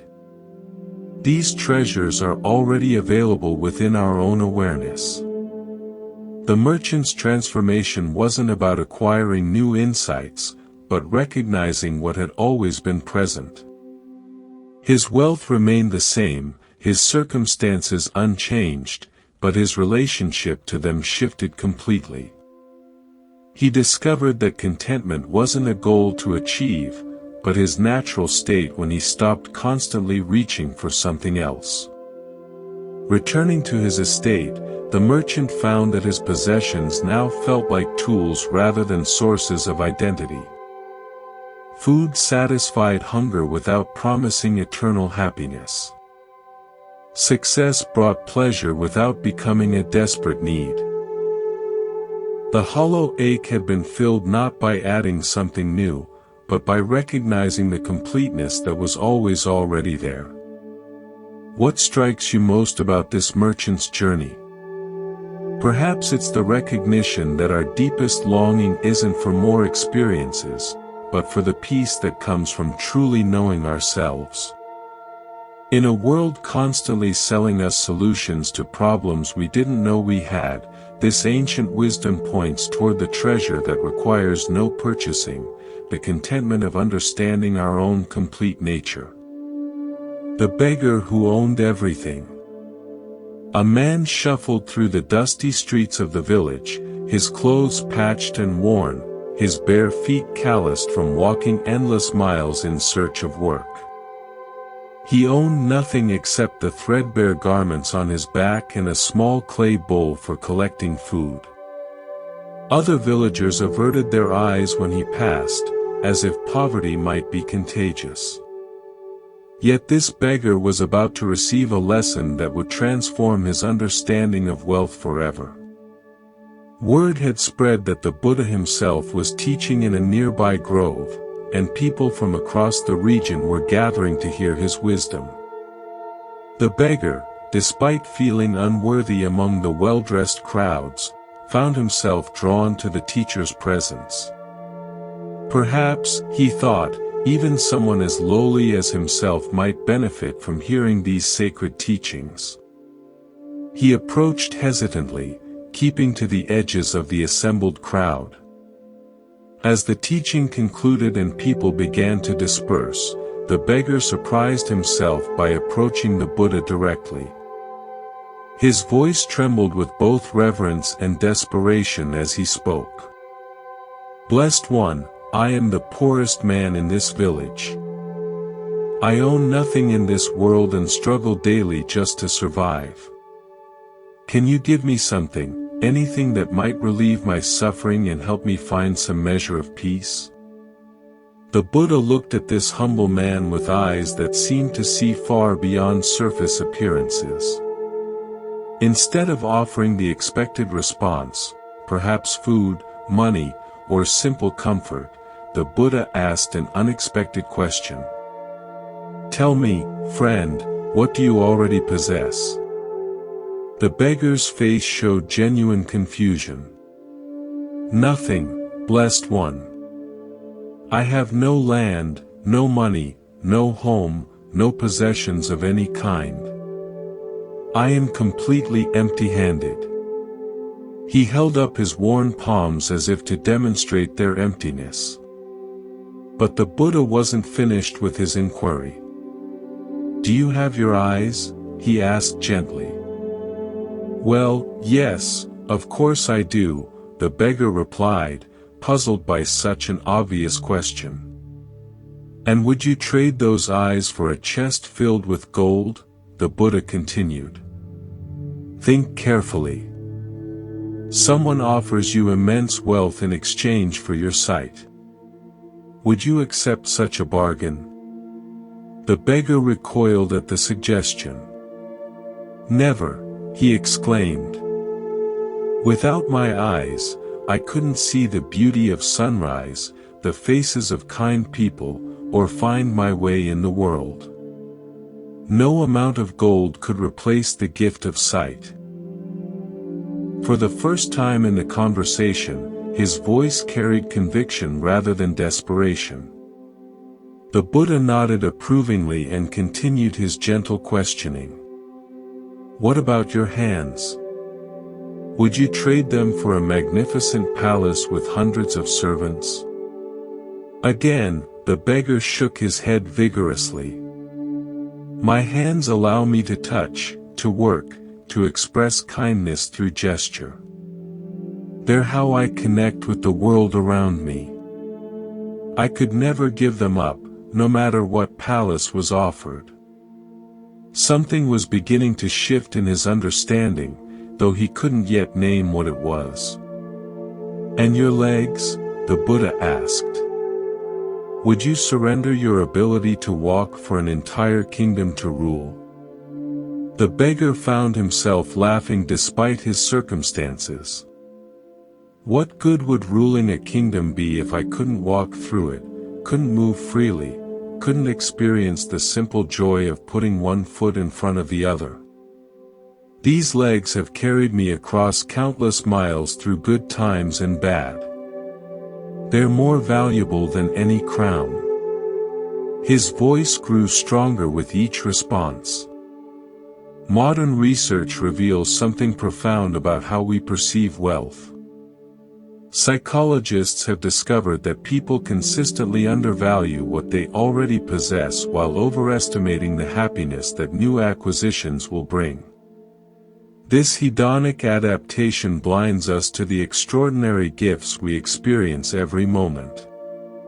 The beggar was discovering what scientists now call gratitude intervention, the practice of recognizing existing abundance. The Buddha's expression radiated warmth and understanding. You see, my friend, you began our conversation claiming to own nothing. Yet in just a few moments, you've identified treasures more valuable than all the gold and royal treasuries. Your eyes are priceless. Your hands are irreplaceable. Your legs are beyond any earthly fortune. How can someone who possesses such riches consider himself poor? The beggar stood in stunned silence as this new perspective settled into his consciousness.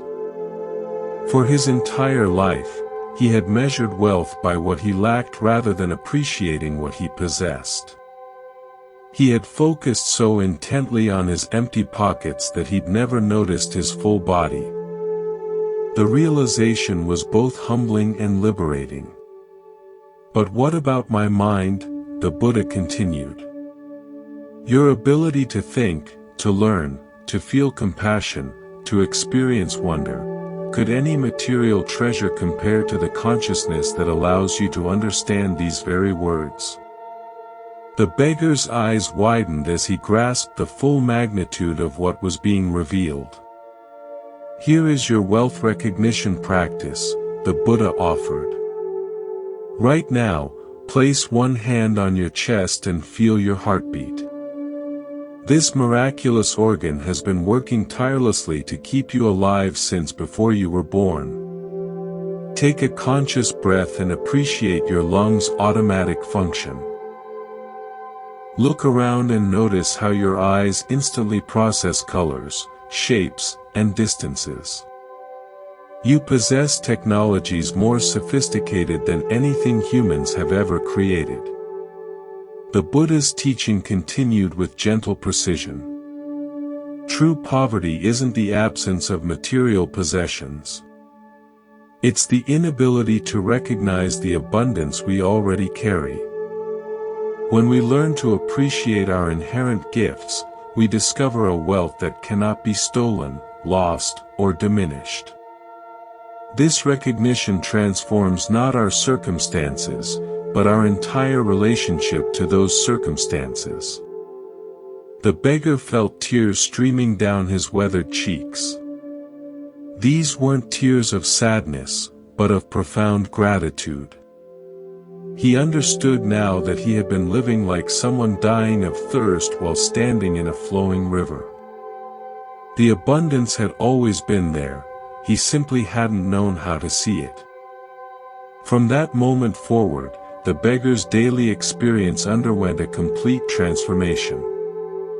He still faced the same material challenges, still needed to seek food and shelter, but now he walked through the world as someone who knew his true worth.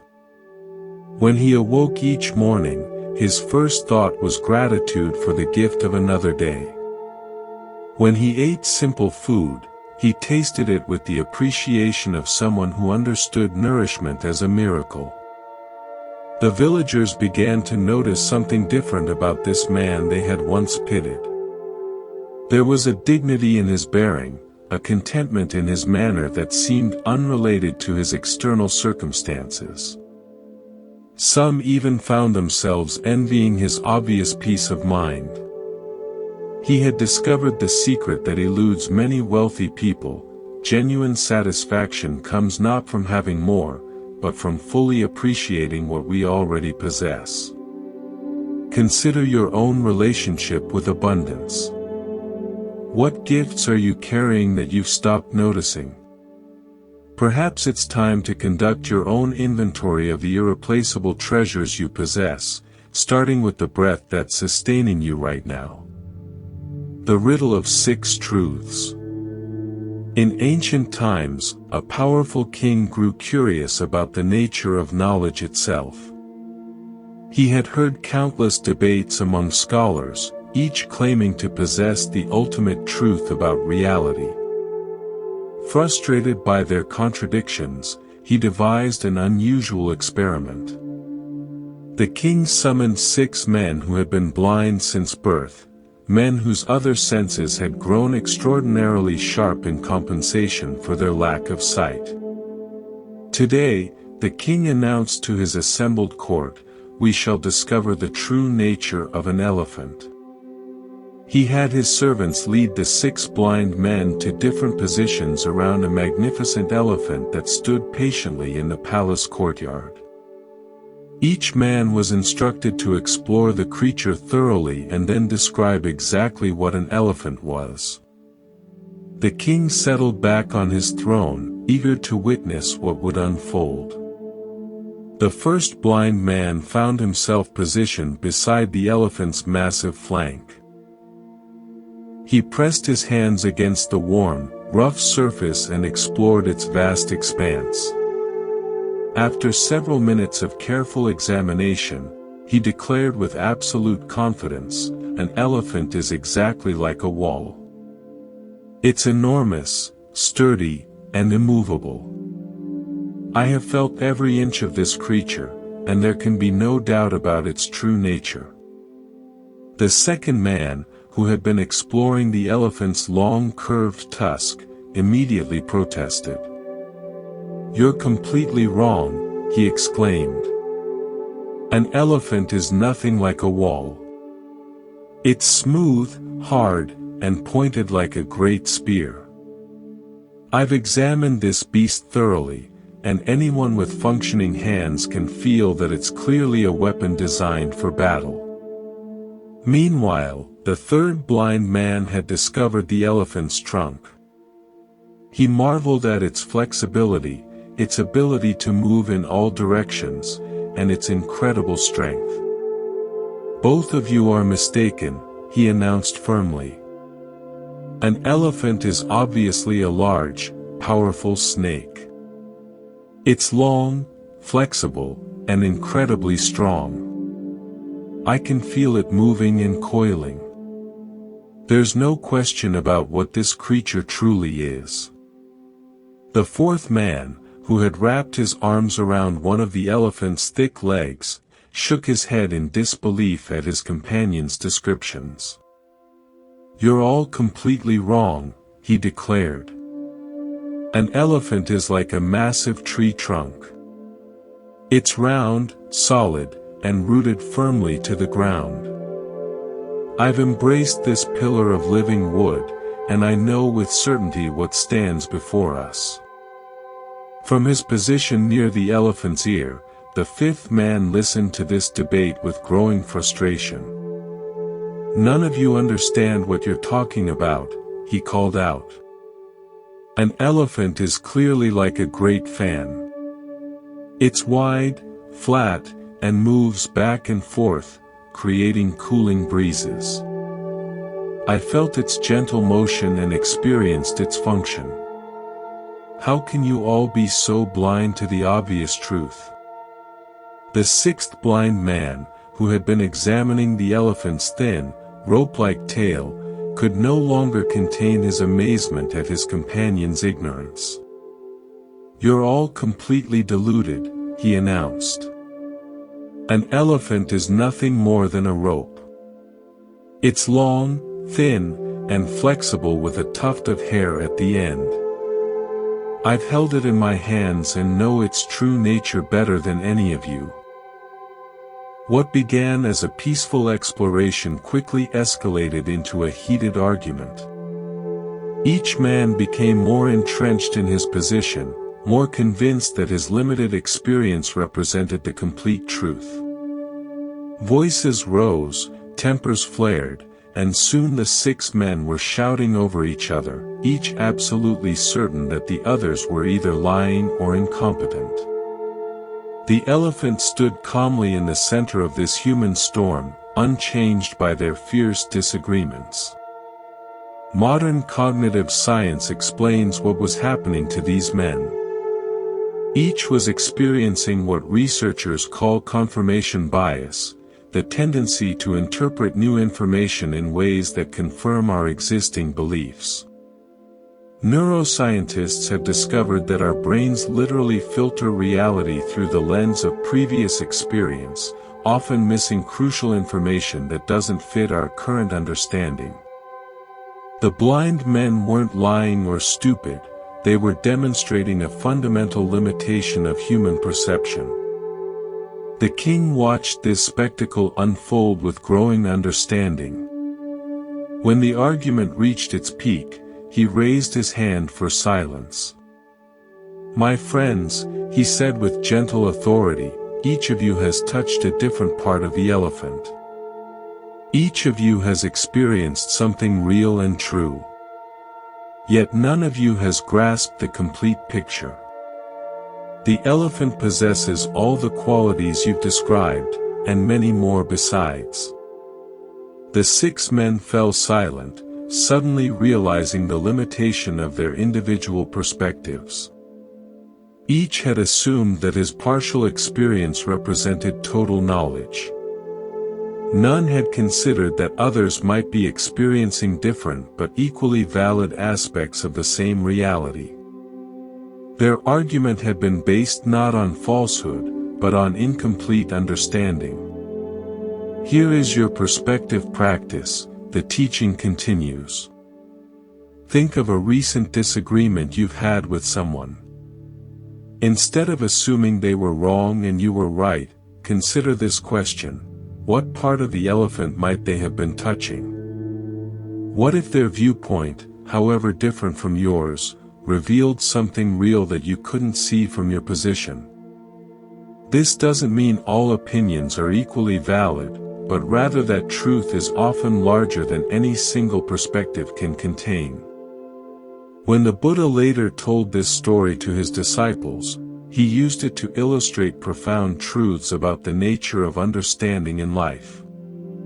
He explained that people approach reality from different angles, shaped by their unique experiences, cultural backgrounds, and personal limitations. Each person's viewpoint reveals something genuine, yet remains incomplete.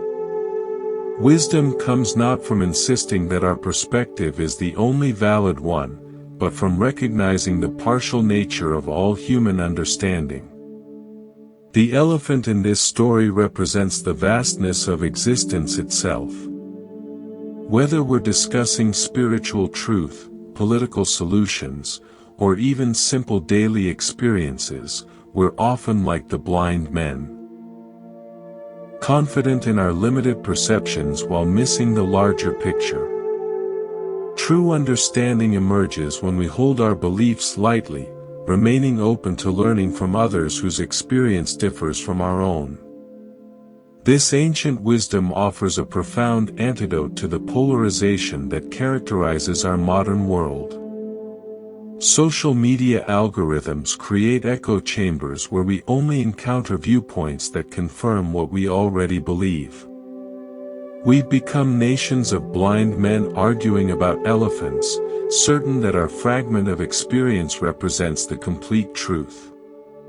But what if genuine progress comes not from winning arguments, but from combining our partial understandings into a more complete picture?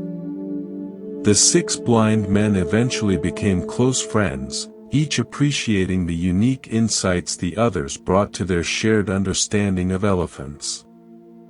They learned that collaboration revealed far more than competition ever could. In our own lives, we might discover that the people who see things differently aren't enemies to defeat, but teachers who can help us touch parts of reality we never knew existed. The robe worth more than gold. A poor village weaver named Kalyana lived in a humble mud hut at the edge of town, surviving on the few coins he earned mending torn clothing and weaving coarse cloth from whatever scraps he could find. His entire wardrobe consisted of a single patched robe that had been his father's, and his grandfather's before that. The fabric was so worn that threads came loose with every movement, and the original color had long since faded to an indeterminate brown. Yet this simple garment was about to become the most precious gift in an entire kingdom. News spread through the village like wildfire. The Buddha himself was coming to teach. Wealthy merchants prepared elaborate offerings of silk and jewelry. Nobles commissioned golden statues. And even middle-class families gathered their finest possessions to present to the enlightened master. Kalyana watched these preparations with growing sadness, knowing he had nothing worthy to offer such a revered teacher. His poverty had never felt more acute than in this moment of wanting to give. As the day approached, Kalyana's desire to participate in the offering ceremony grew overwhelming. He looked around his sparse dwelling, a cracked water pot, a worn sleeping mat, a few tools for his trade. Nothing seemed appropriate for someone of the Buddha's stature. Then his eyes fell upon his only robe, hanging on a wooden peg by the door. The idea that formed in his mind seemed almost ridiculous. How could his tattered old robe possibly compare to the magnificent gifts others would present? Yet something deep in his heart told him that the value of a gift lay not in its market price, but in the love with which it was given. If this robe was all he had, then it would have to be enough. When the Buddha arrived at the village center, crowds gathered in reverent silence. One by one, the wealthy citizens stepped forward with their lavish offerings. Silk merchants presented bolts of fabric that shimmered like captured sunlight. Jewelers offered necklaces that could have fed entire families for years. Each gift was received with equal grace, the Buddha's eyes reflecting appreciation for both the offering and the giver's intention. Kalyana stood at the back of the crowd, clutching his folded robe with trembling hands. As the ceremony continued, his courage began to waver. What would people think when they saw him approach the master with such a humble offering? Would they laugh at his presumption? Would the Buddha himself be embarrassed by such a pitiful gift? But then the Buddha's eyes found his across the crowd. In that gaze, Kalyana saw not judgment, but infinite compassion, not expectations, but complete acceptance. Something in that look gave him the courage to step forward. With each step, his nervousness transformed into determination, his shame into quiet dignity. When Kalyana reached the Buddha, he removed his robe and held it out with both hands. The crowd fell silent, some whispering in amazement at his audacity. Here was a man offering his only garment, leaving himself with nothing but the simple undercloth worn beneath. His voice barely above a whisper, Kalyana spoke from his heart. "Blessed teacher, I have no gold or precious stones to offer you. This old robe is everything I own in this world. It may be worthless to others, but I give it to you with complete devotion and gratitude for your teachings. Please accept this humble gift from one who has nothing else to give." The Buddha's response surprised everyone present. Instead of simply accepting the robe politely, he stood up and received it with the same reverence he might show a sacred relic. He held the worn fabric gently in his hands, examining it not with his eyes but with his heart. Then, to the astonishment of the entire gathering, he put on Kalyana's robe over his own garments. Modern psychology reveals something profound about the neuroscience of giving. Research shows that acts of generosity activate the brain's reward centers more powerfully when they involve personal sacrifice. The joy we experience from giving isn't proportional to the gift's monetary value, but to the meaning and intention behind it. Kalyana was experiencing what scientists now call helper's high, the euphoria that comes from selfless giving. "My friends," the Buddha addressed the crowd, his voice carrying special warmth, "look at this beautiful robe that Kalyana has offered. Do you see only worn fabric and faded colors? I see something far more precious. This gift represents complete generosity, the willingness to give everything one possesses without holding anything back." He continued, gesturing to the magnificent offerings that surrounded them. "These other gifts, beautiful as they are, represent only a portion of their giver's wealth. But Kalyana has given 100% of what he owns. His sacrifice is complete, his generosity absolute. In the eyes of wisdom, this makes his offering infinitely more valuable than all the golden jewels combined." The crowd began to murmur with understanding, seeing Kalyana's gift through new eyes. What had seemed like poverty was revealed as profound richness of spirit.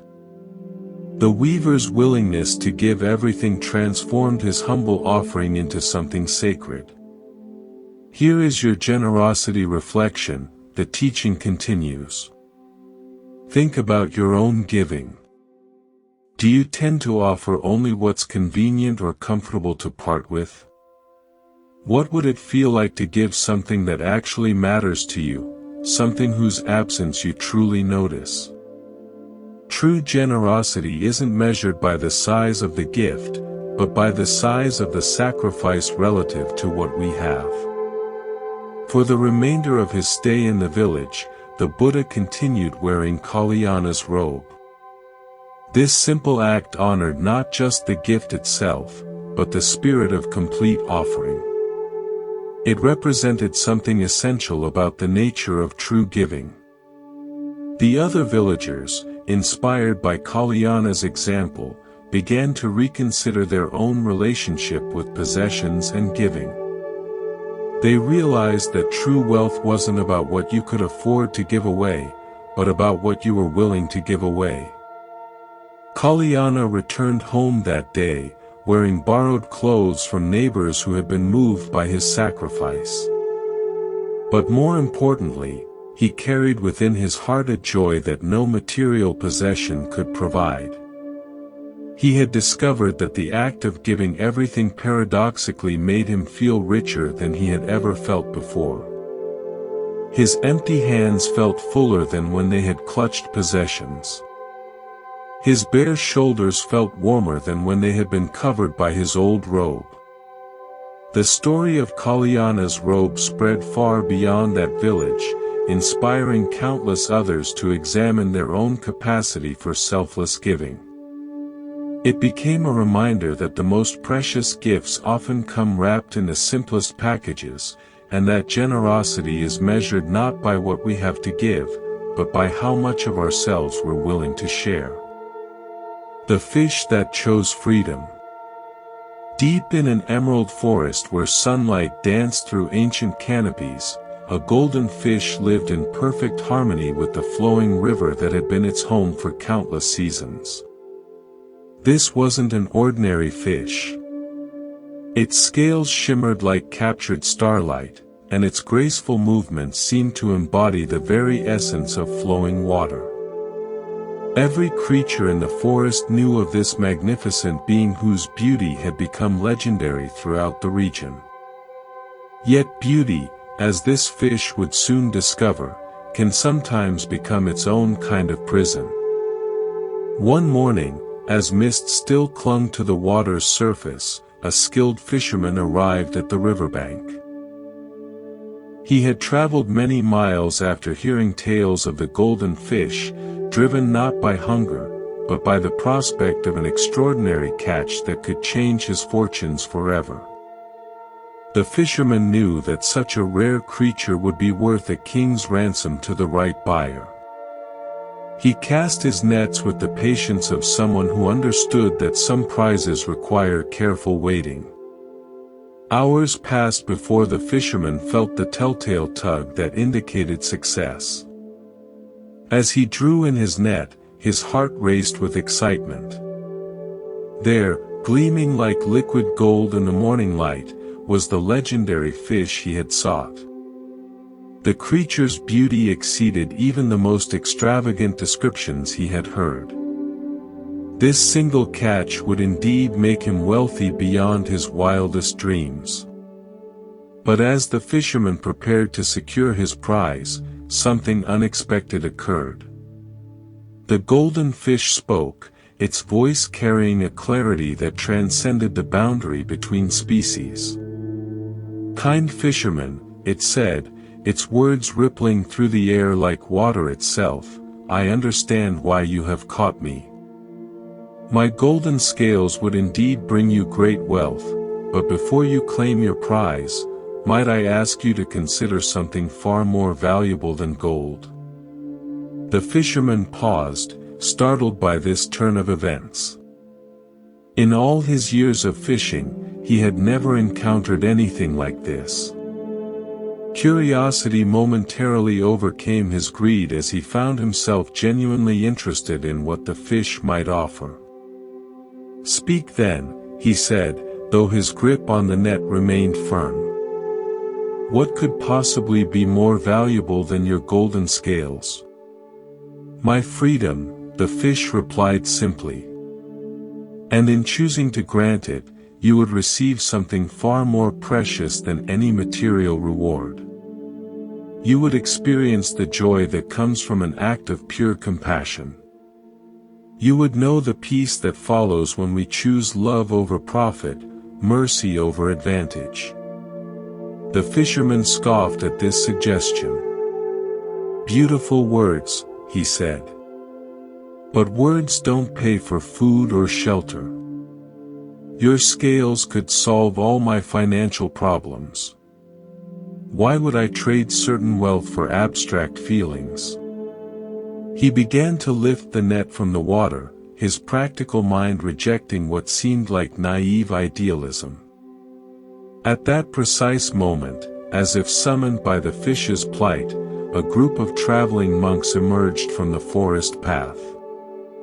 Among them walked the Buddha himself, whose presence seemed to bring an immediate sense of calm to the entire scene. The Buddha observed the situation with eyes that saw far beyond the surface drama. He understood that this moment contained teachings more valuable than gold. "Friend," the Buddha addressed the fisherman gently, "you hold in your hands a choice that will define not just this moment, but the kind of person you choose to become. Tell me, what brings more lasting satisfaction, possessing something beautiful, or allowing beauty to flourish freely. Modern neuroscience reveals something fascinating about how acts of compassion affect our brains. Studies show that when we choose empathy over self-interest, our brains release a cocktail of chemicals, oxytocin, dopamine, and endorphins, that create feelings of well-being more lasting than those produced by material acquisitions. The Buddha was pointing toward what researchers now call compassion satisfaction, the deep fulfillment that comes from alleviating another's suffering. The fisherman found himself genuinely torn. Part of him remained focused on the practical benefits of his catch. But another part, stirred by the Buddha's presence and the fish's eloquent plea, began to feel something unfamiliar. For the first time, he truly looked at the golden fish, not as a commodity, but as a living being with its own desires and rights. "What if I do release you?" the fisherman asked the fish. "How do I know you're not simply trying to escape without offering anything in return?" The fish's response was immediate and heartfelt. "I offer you the only thing of true value that I possess, my gratitude, and the knowledge that you have acted from your highest nature. When you release me, you free not just my body, but something within yourself that has been trapped by the belief that happiness comes from taking rather than giving. Here is your freedom practice," the teaching continues. "Think of something you're currently holding on to tightly. Perhaps a grudge, a need to be right, or even a material possession you're afraid to lose.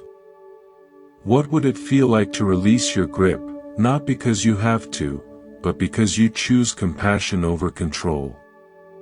Notice how the very thought of letting go might create both fear and a strange sense of relief." The Buddha spoke again, his words carrying the weight of profound wisdom. "True wealth isn't measured by what we can take from the world, but by what we can give to it. This fish offers you an opportunity to discover the richness that comes from choosing mercy over advantage. Such moments are rare gifts, chances to transcend our smaller selves and act from our highest nature." Something shifted within the fisherman's heart. The golden scales that had seemed so valuable moments before now appeared almost insignificant compared to the choice before him. Slowly, deliberately, he lowered the net back into the water and opened it wide. The golden fish swam in a joyful circle before disappearing into the deeper currents, free once again. In that moment of release, the fisherman experienced something extraordinary. Instead of feeling loss, he felt expansion.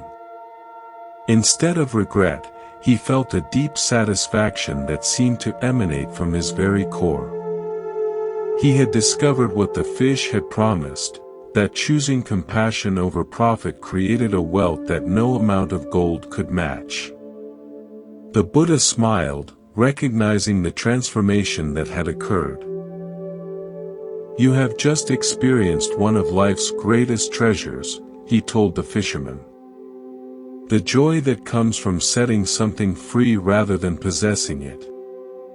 This feeling will remain with you long after any material wealth would have been spent." Years later, the fisherman would tell this story to anyone who would listen, describing it as the moment his life truly began. He never again caught another golden fish, but he never needed to. The wealth he had gained from that single act of compassion proved more valuable and lasting than all the treasures of the earth. The criminal who found light. In the darkest shadows of an ancient forest where even sunlight seemed reluctant to enter, there lived a man whose very name struck terror into the hearts of all who heard it. Angulimala, which means, garland of fingers, had earned this fearsome title through acts so violent that mothers whispered his name to frighten disobedient children. Around his neck hung a gruesome necklace made from the fingers of his victims. 999 fingers adorned this macabre ornament, and he sought just one more to complete his collection of 1,000. But Angulimala had not always been a monster. He was born as a himsaka, a name meaning harmless one, to loving parents who had raised him with kindness and hope. As a young man, he had been gentle, intelligent, and devoted to his studies. Yet a series of cruel betrayals and manipulations by a jealous teacher had slowly twisted his heart, transforming compassion into rage, trust into suspicion, and hope into despair.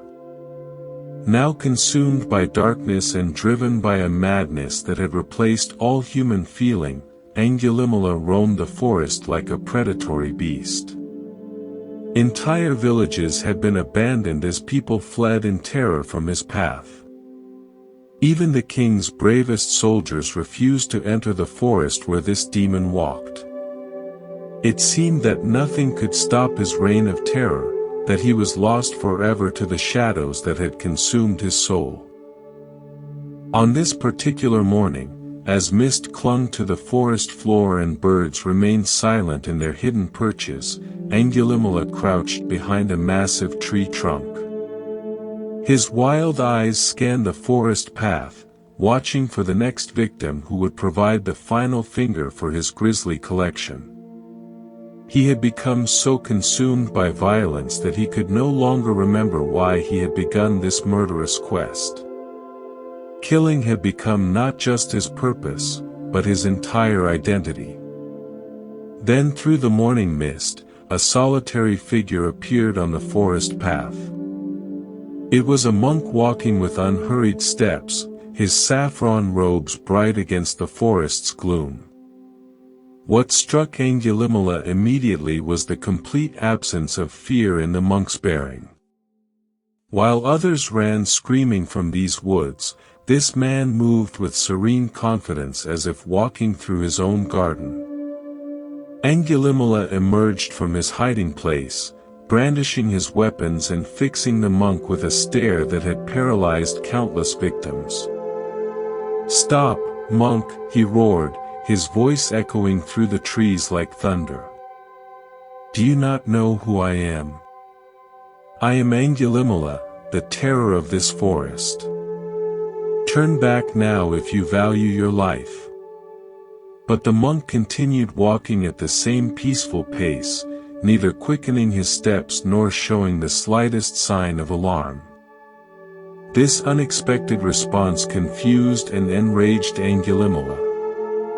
He began running toward the monk, his weapons raised and murder in his heart.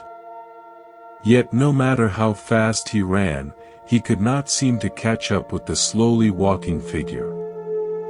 After what felt like hours of futile pursuit, Angulimala finally stopped, gasping for breath and utterly bewildered. "Stop, monk," he called out again, his voice now carrying a note of desperation rather than threat. "Why won't you stop running from me?" The monk turned slowly, and for the first time Angulimala saw his face. It was the Buddha himself, his countenance radiating such profound compassion that it seemed to illuminate the entire forest.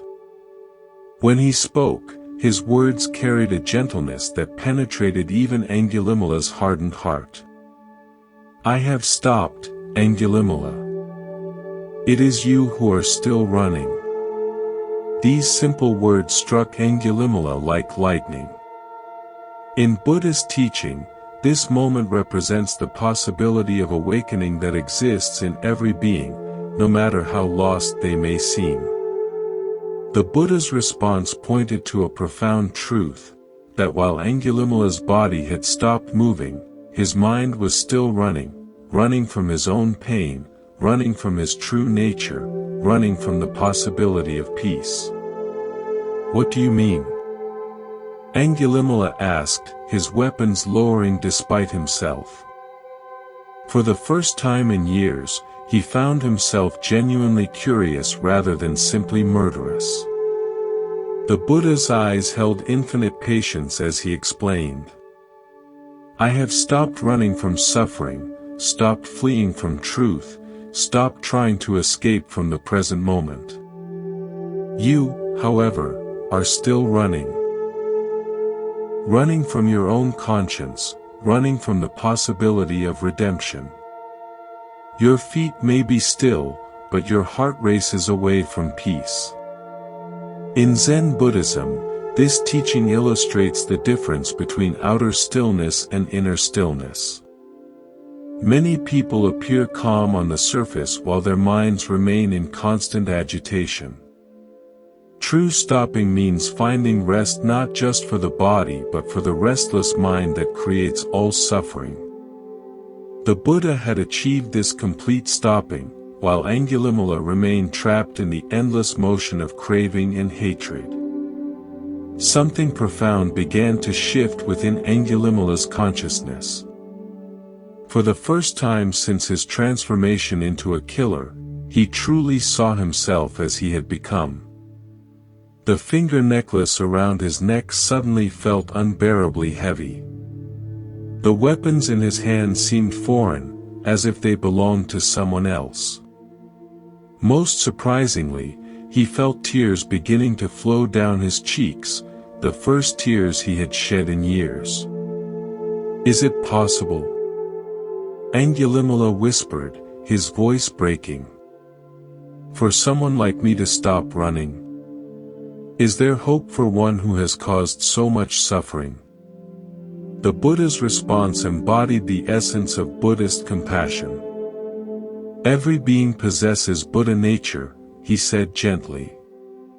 No matter how deeply buried it may become under layers of anger, fear, and delusion, this pure essence can never be destroyed.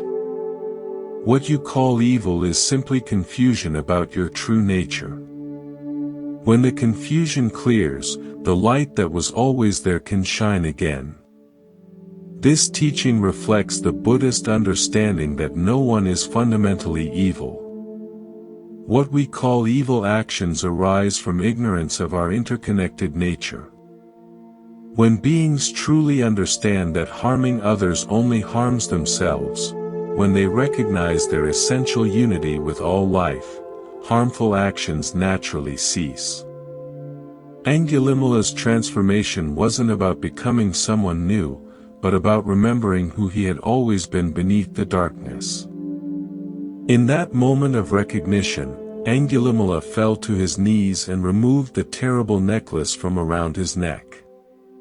He cast aside his weapons and begged the Buddha to accept him as a disciple. The Buddha, seeing the genuine transformation in his heart, welcomed him with the same compassion he showed to all seekers. From that day forward, the man once known as the terror of the forest became one of the Buddha's most devoted followers. Angulimala's story reminds us that no one is beyond redemption. In our own lives, we may encounter people who seem irredeemably lost to anger, hatred, or destructive patterns. Buddhist wisdom teaches us to look beyond surface behaviors to the Buddha nature that exists in every being. Sometimes the most profound transformations occur in those who seem most unlikely to change. The bowl that held nothing. There once lived a potter whose hands had shaped clay for more than 40 years, creating vessels of such exquisite beauty that people traveled from distant lands to purchase his work. His shelves overflowed with glazed bowls that caught light like captured rainbows, elegant vases that seemed to hold moonbeams, and delicate cups that made even plain water taste like nectar. Yet despite his mastery and success, the potter found himself yearning to create something that would honor the Buddha's upcoming visit to their village. He wanted to craft a gift so perfect that it would express his deepest devotion and gratitude. For weeks, the potter labored with unprecedented intensity. He mixed the finest clays, experimented with rare glazes, and fired piece after piece in his kiln.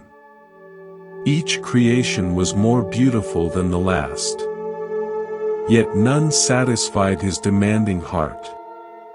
He created bowls adorned with intricate patterns that told stories of enlightenment, vases shaped like lotus blossoms opening to receive wisdom, and cups so delicate they seemed carved from crystallized air. But as the day of the Buddha's arrival drew near, the potter grew increasingly frustrated. Despite his technical perfection, something essential was missing from every piece he created. They were beautiful, certainly, but they felt somehow incomplete, as if they were trying too hard to impress rather than simply being what they were. In his desperation to create the perfect offering, he had lost touch with the simple joy that had originally drawn him to his craft. On the morning of the Buddha's visit, the potter sat surrounded by dozens of rejected masterpieces. His hands were stained with clay, his eyes red from sleepless nights, and his heart heavy with disappointment. In a moment of complete surrender, he took a simple lump of clay and began to work without any plan or intention. His hands moved of their own accord, shaping the clay not according to any design, but simply allowing it to become what it wanted to be. What emerged was the simplest bowl he had ever made. It had no decorative patterns, no elaborate glazing, no clever proportions designed to catch the eye. It was just a bowl, round, functional, honest in its simplicity. Yet as the potter held it in his hands, he felt something he hadn't experienced during all his weeks of elaborate efforts. This humble vessel seemed to radiate a quiet dignity that all his ornate creations had lacked. When the Buddha arrived at the village center, crowds gathered with their carefully prepared offerings. Wealthy merchants presented silk and precious stones. Scholars offered rare manuscripts. And artisans displayed their finest works. The potter approached hesitantly, his simple bowl feeling embarrassingly plain compared to the magnificent gifts surrounding them. Yet he had nothing else to offer, so he stepped forward with quiet humility. "Blessed teacher," the potter said softly, extending his humble creation, "I worked for weeks trying to create something worthy of your presence. Nothing I made satisfied me until I stopped trying so hard. This simple bowl is all I have to offer. It holds nothing but my sincere gratitude for your teachings." The Buddha received the plain bowl with the same reverence he had shown to all the elaborate gifts. But instead of setting it aside, he held it up for everyone to see. "Look at this beautiful bowl," he said, his voice carrying across the silent crowd. "Do you see its true nature?"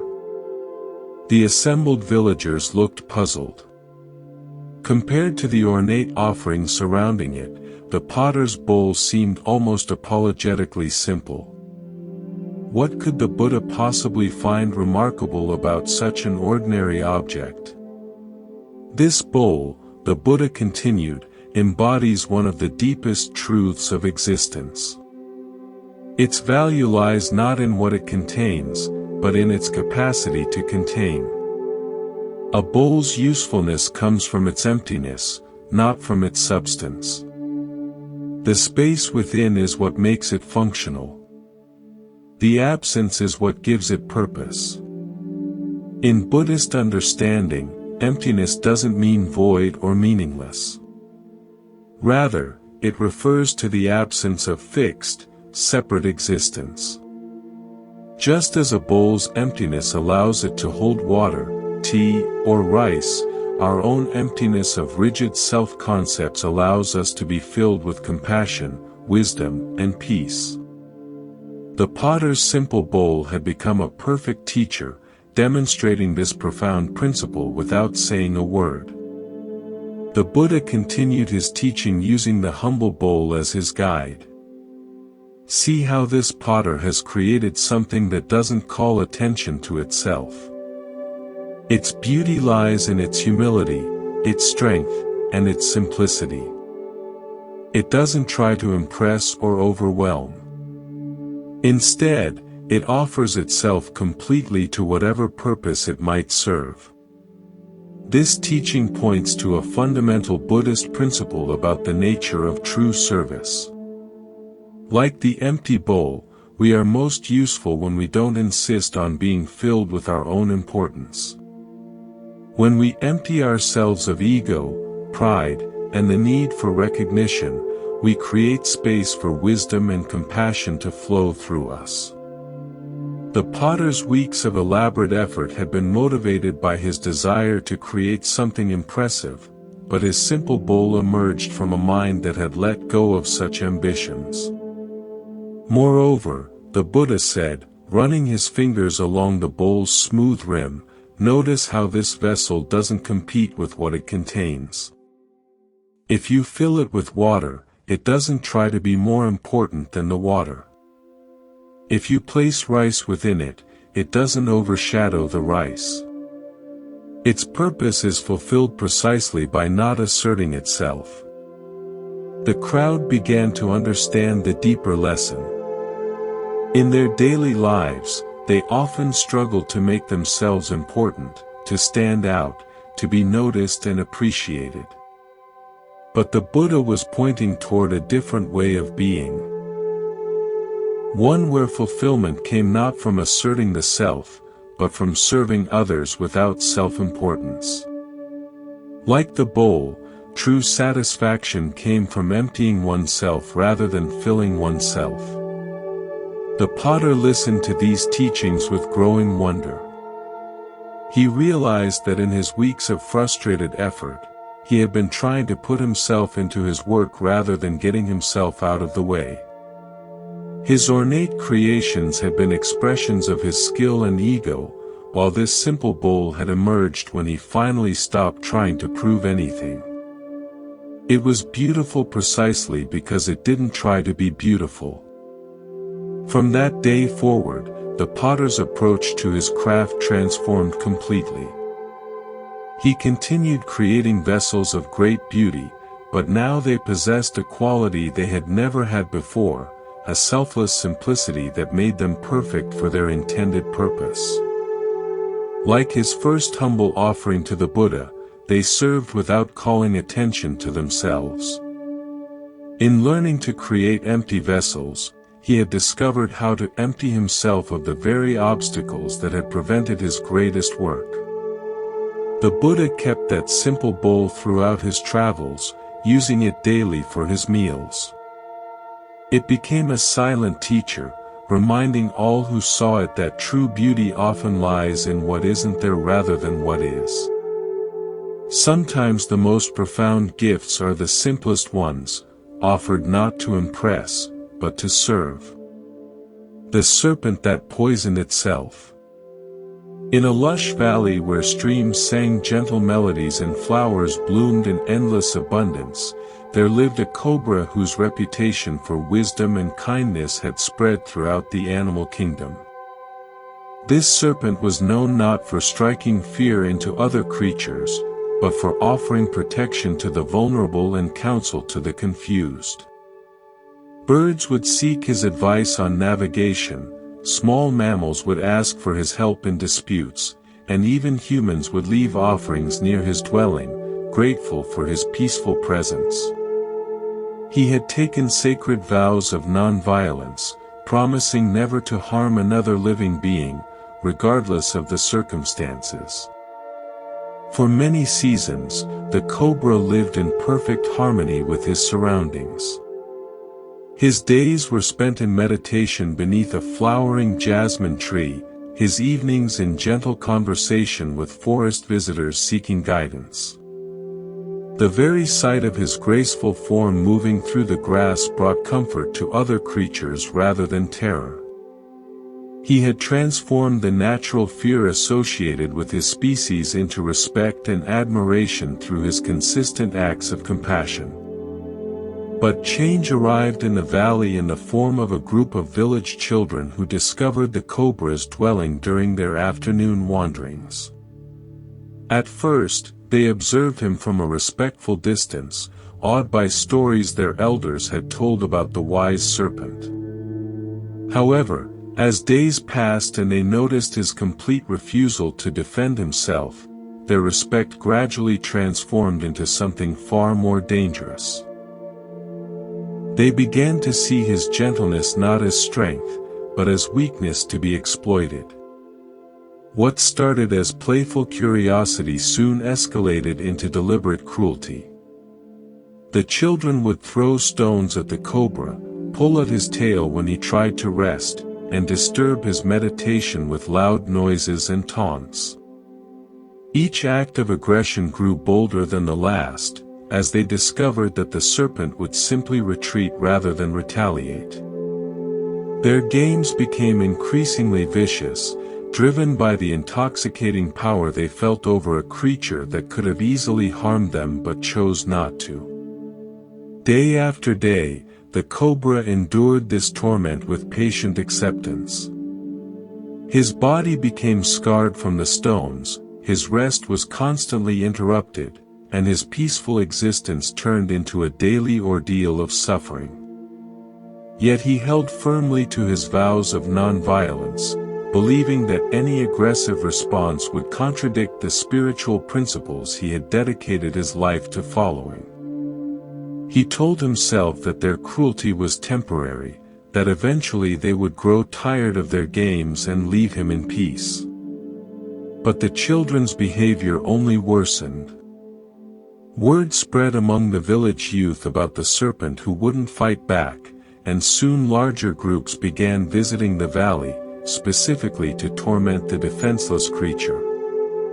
What had once been a sanctuary of peace became a playground for cruelty. The cobra's reputation for wisdom began to fade, replaced by whispers that he was simply a coward masquerading as a saint. One afternoon, when the cobra's suffering had reached its peak, the Buddha happened to be traveling through the valley. He came upon the serpent lying battered and exhausted beneath his jasmine tree, his once brilliant scales dulled by abuse and his spirit clearly broken. The Buddha sat down beside the wounded creature with infinite compassion, sensing the profound confusion and pain that had replaced the cobra's former serenity. "Tell me, friend," the Buddha said gently, "what has brought you to this state?" The cobra related his story with a voice heavy with despair. "Blessed teacher, I took vows never to harm any living being, and I have kept those vows faithfully. Yet my commitment to non-violence has only invited more violence. The children torture me daily, and I do nothing to stop them. I begin to wonder if my path of peace was a mistake, if perhaps some beings only understand the language of force." The Buddha listened with complete attention, his eyes reflecting deep understanding of the cobra's dilemma. When the serpent finished his tale, the Buddha smiled with gentle wisdom. "My friend, you have confused non-violence with non-resistance. There is a profound difference between refusing to harm others and allowing others to harm you without limit. True compassion sometimes requires us to set clear boundaries, not only for our own well-being, but for the spiritual welfare of those who would do us harm." This teaching illuminates a crucial understanding in Buddhist practice. Non-violence, or ahimsa, doesn't mean becoming a passive victim of others' aggression. Rather, it means responding to harmful situations with wisdom rather than hatred, firmness rather than revenge. The cobra had allowed his interpretation of non-violence to become a form of enabling, actually encouraging the children's cruelty by removing all consequences for their actions. "But how can I set boundaries without violence?" the cobra asked, his confusion evident. My very nature as a serpent means that any defense I offer might seriously harm them. The Buddha's response revealed the subtle art of skillful means. You need not bite to protect yourself, he explained. You can rise up to your full height, spread your hood, and hiss with authority. You can show them that while you choose not to harm them, you are perfectly capable of doing so. This display of strength serves both of you. It protects you from abuse while teaching them that their actions have consequences. This wisdom points to the Buddhist understanding that true strength often lies in restraint rather than action. The cobra's power wasn't in his ability to strike, but in his conscious choice not to strike when he easily could. However, for this choice to be meaningful, others needed to understand that it was indeed a choice rather than helplessness. By clearly demonstrating his capability while choosing restraint, the cobra would be teaching a far more powerful lesson than either violence or passive acceptance could provide. The next day, when the children arrived for their usual torment, they found a very different serpent waiting for them. As they approached with their stones and taunts, the cobra rose to his full magnificent height, spread his hood wide, and released a hiss that resonated with unmistakable authority. His eyes blazed with fierce compassion as he held their gaze steadily. The children froze, suddenly remembering that they were face to face with one of nature's most powerful predators. But the cobra did not strike. After holding his position long enough to make his point clear, he slowly lowered himself and resumed his peaceful posture. The message was unmistakable: I could harm you easily, but I choose not to. However, I will no longer allow you to harm me without consequence. The children retreated, their games suddenly seeming far less amusing when faced with real power consciously restrained. From that day forward, the cobra's dwelling became peaceful once again. The children learned to approach him with the respect his wisdom deserved, and he resumed his role as a teacher and protector in the valley. He had discovered that true non-violence sometimes requires the courage to appear dangerous while choosing to remain harmless. In learning to set boundaries with compassionate firmness, he had found a deeper understanding of what it truly means to serve others' highest good. The water that refused to flow. High in the Himalayan peaks, where snow-crowned mountains touched the eternal sky, a crystal-clear stream had carved its path through ancient stones for thousands of years. This wasn't an ordinary waterway. It flowed with such pure intention that monks would travel for weeks just to drink from its sacred waters. The stream understood its purpose completely: to give life wherever it went, nourishing everything in its path without asking for anything in return. Yet one day, this generous spirit would face a crisis that challenged its very understanding of service. As the stream flowed down the mountainside, it encountered a small village nestled in a valley where people had lived in harmony with nature for generations. The villagers had built their homes around the stream's natural course, creating gardens that bloomed magnificently thanks to the life-giving water. Children played along its banks, women washed clothes in its gentle current, and farmers channeled its flow to irrigate their fields. The stream felt deep satisfaction watching the prosperity and joy its presence brought to these hard-working people. But as seasons passed, the villagers began to take the stream's generosity for granted.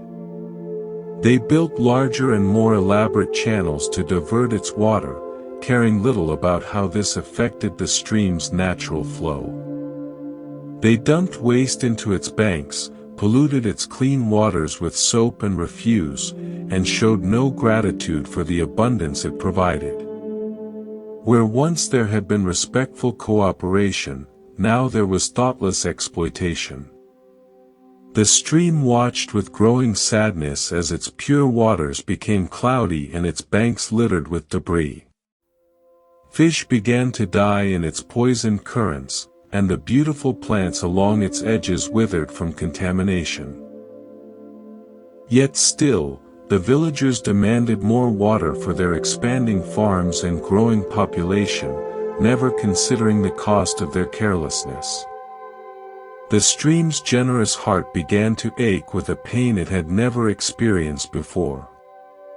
One morning, as the stream witnessed a particularly thoughtless act, a villager dumping kitchen waste directly into its flow while simultaneously drawing clean water for his family, something inside the water's consciousness snapped. Enough, the stream declared, its voice echoing through the valley like thunder. I have given and given until I am poisoned and polluted. If this is how my generosity is received, then I shall give no more. In its hurt and anger, the stream made a fateful decision. It would redirect its flow away from the village entirely, finding a new path that avoided human contact altogether. The water began carving a different channel through the mountains, abandoning the valley where it had flowed for millennia. Let them find water elsewhere, the stream thought bitterly. I will no longer waste my purity on those who appreciate nothing. Within days, the effects of the stream's departure became catastrophic. Gardens withered under the merciless sun, wells ran dry, and the villagers faced the terrifying prospect of drought. Panic spread through the community as they realized what their carelessness had cost them. But by then, it seemed too late. The stream was gone, and no amount of regret could call it back. High in the mountains, far from human settlement, the stream initially felt vindicated in its decision. Its waters ran clear again, unpolluted by human waste. No one made demands on its generosity or took its gifts for granted. Yet as days passed in this pristine solitude, an unexpected emptiness began to grow within the stream's consciousness. It was during this time of isolation that the Buddha, traveling through the high mountain passes, encountered the displaced stream. He sat beside its banks in quiet meditation, sensing the water's inner turmoil despite its outward purity. When he finally spoke, his words carried the gentle wisdom of one who understood the deepest currents of the heart. Beautiful stream, why do you flow here in the wilderness when your true calling lies in the valley below? The stream poured out its story to the compassionate teacher, describing the villagers' ingratitude and the pollution they had brought to its sacred waters. I gave them everything, the stream said, its voice heavy with hurt. And they repaid my generosity with carelessness and contamination. Why should I continue to serve those who show no respect for my gifts? The Buddha listened with infinite patience, understanding the stream's pain while seeing the deeper truth that anger had obscured. Tell me, he said gently, when you flowed through the village, were there no children who delighted in your coolness on hot days? Were there no flowers that bloomed more beautifully because of your nourishment? Were there no moments of joy and life that existed because of your presence? The stream paused, remembering scenes it had forgotten in its anger. Yes, there had been children's laughter echoing from its banks, elderly villagers finding peace in the sound of its flow, and countless moments of simple beauty that its presence had made possible. In focusing on the pollution and ingratitude, it had lost sight of the genuine good it had accomplished. But what about the waste and disrespect? The stream asked. How can I continue to give when my gifts are treated so carelessly? The Buddha's response revealed the heart of compassionate wisdom. True generosity doesn't depend on the worthiness of the recipient, he explained. When you made your giving conditional on gratitude and respect, you transformed a pure act of service into a transaction. Your nature is to flow and nourish, not because others deserve it, but because that is what streams do. This teaching illuminated a profound truth about the nature of selfless service. In Buddhist understanding, genuine compassion arises not from the merit of those we help, but from the recognition of our interconnected nature. When we give with expectations or conditions, we create suffering for ourselves when those expectations aren't met. But when we give simply because giving is our nature, we remain free regardless of how our gifts are received. Moreover, the Buddha continued, by withdrawing your waters, you punish not only those who were careless, but also the innocent children, the grateful elders, and the countless creatures who depend on your flow. Your anger has made you withhold your gifts from those who truly appreciate them. Is this the justice you sought? The stream felt a deep shift in its understanding. Its withdrawal had indeed caused suffering for many who had never shown it disrespect. In trying to teach the ungrateful a lesson, it had abandoned its fundamental purpose. True wisdom lay not in withholding its gifts, but in giving them freely while remaining unattached to how they were received. That very day, the stream began its journey back to the valley. But it returned with a transformed understanding of its role. It would flow and nourish as before, but now it gave without expectation, served without resentment, and maintained its purity not by avoiding contamination, but by continually renewing itself. The villagers, having learned from their near disaster, welcomed the stream's return with genuine gratitude and newfound respect. From that day forward, the stream flowed with even greater joy than before. It had learned that true fulfillment comes not from conditional giving, but from expressing one's nature freely and fully. In discovering the difference between service and transaction, it had found the secret of inexhaustible generosity. The question that had no answer. In a prosperous monastery where knowledge was treasured above gold, there lived a scholar monk whose intellectual prowess had earned him admiration throughout the region. His name was Malunkyaputta, and his mind worked like a perfectly crafted instrument, dissecting every teaching and analyzing every concept with razor-sharp precision. He had memorized thousands of sutras, debated with the greatest minds of his time, and could recite complex philosophical arguments with flawless accuracy. Yet despite all his accumulated knowledge, a growing restlessness gnawed at his heart like a persistent hunger that no amount of learning could satisfy. Malunkyapputta's frustration centered on what he considered fundamental gaps in the Buddha's teachings.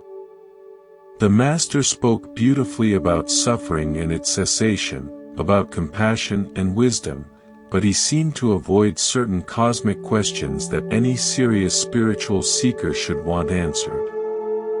Where did the universe come from? What happens to enlightened beings after death? Is the soul eternal or does it perish with the body? These weren't mere intellectual curiosities to Malunkyaputta. They represented the very foundation upon which any meaningful spiritual practice should rest. For months, the scholar monk wrestled with these unanswered questions, finding them increasingly impossible to ignore. They haunted his meditations, disrupted his studies, and filled his dreams with cosmic puzzles that demanded solution. How could he follow a teacher who refused to address the most basic questions about existence itself? Finally, his frustration reached a breaking point, and he decided to confront the Buddha directly with an ultimatum that would force a resolution. One afternoon, as golden sunlight filtered through the monastery's ancient trees, Malunkyaputta approached the Buddha with determined steps and a mind full of carefully prepared arguments. His fellow monks sensed the tension in his bearing and gathered quietly to witness what promised to be a significant confrontation between intellectual ambition and spiritual wisdom. The scholar monk bowed respectfully but formally, his gesture carrying more challenge than reverence. "Blessed teacher," Malunkyaputta began, his voice steady but edged with frustration, "I have followed your teachings faithfully for years. Yet there are fundamental questions you have never answered. I cannot continue this path of practice while such essential matters remain unresolved. Today I demand clear answers, or I will leave this monastery forever. Tell me," he continued, "is the universe eternal or finite? Does the soul survive death or perish with the body? Are space and time infinite or bounded? These are not trivial matters. They are the very foundation of understanding reality itself." The Buddha listened to this challenge with perfect calm, his eyes reflecting neither surprise nor displeasure at the monk's ultimatum. When Malunkyaputta finished his passionate demand, the teacher sat in thoughtful silence for several moments, as if considering not just the questions themselves but the deep need that drove them. Then, instead of answering directly, the Buddha began to tell a story that would forever change the scholar monk's understanding of what questions truly matter. "Malunkyaputta," the Buddha said gently, "imagine a man walking through a forest when suddenly he is struck by a poisoned arrow. The arrow pierces deep into his chest, and deadly poison begins coursing through his veins. His friends rush him to a skilled physician who can save his life by removing the arrow and treating the wound. But as the doctor prepares to help him, the wounded man cries out, 'Wait, I refuse treatment until you answer my questions.'" The Buddha's voice took on a tone of gentle urgency as he continued the parable. "The dying man demands to know, what kind of wood was this arrow made from? Who crafted the arrowhead? From which direction was it shot? What was the archer's caste and family background? Was the bowstring made of hemp or sinew? What feathers fletched the arrow's shaft? I will not allow you to remove this arrow until you provide complete answers to all these questions." "Malunkyaputta," the Buddha asked, "what would happen to this man while he insisted on having his intellectual curiosities satisfied before accepting treatment for his life-threatening condition?" "He would die," Malunkyaputta replied softly, the implications beginning to dawn on him. "He would die while demanding answers to questions that have no bearing on his immediate need for healing." "Exactly," the Buddha confirmed with compassionate firmness. "And this, my friend, is precisely your situation. You are struck by the arrow of suffering, the pain of birth, aging, sickness, death, and the constant dissatisfaction that pervades unenlightened existence.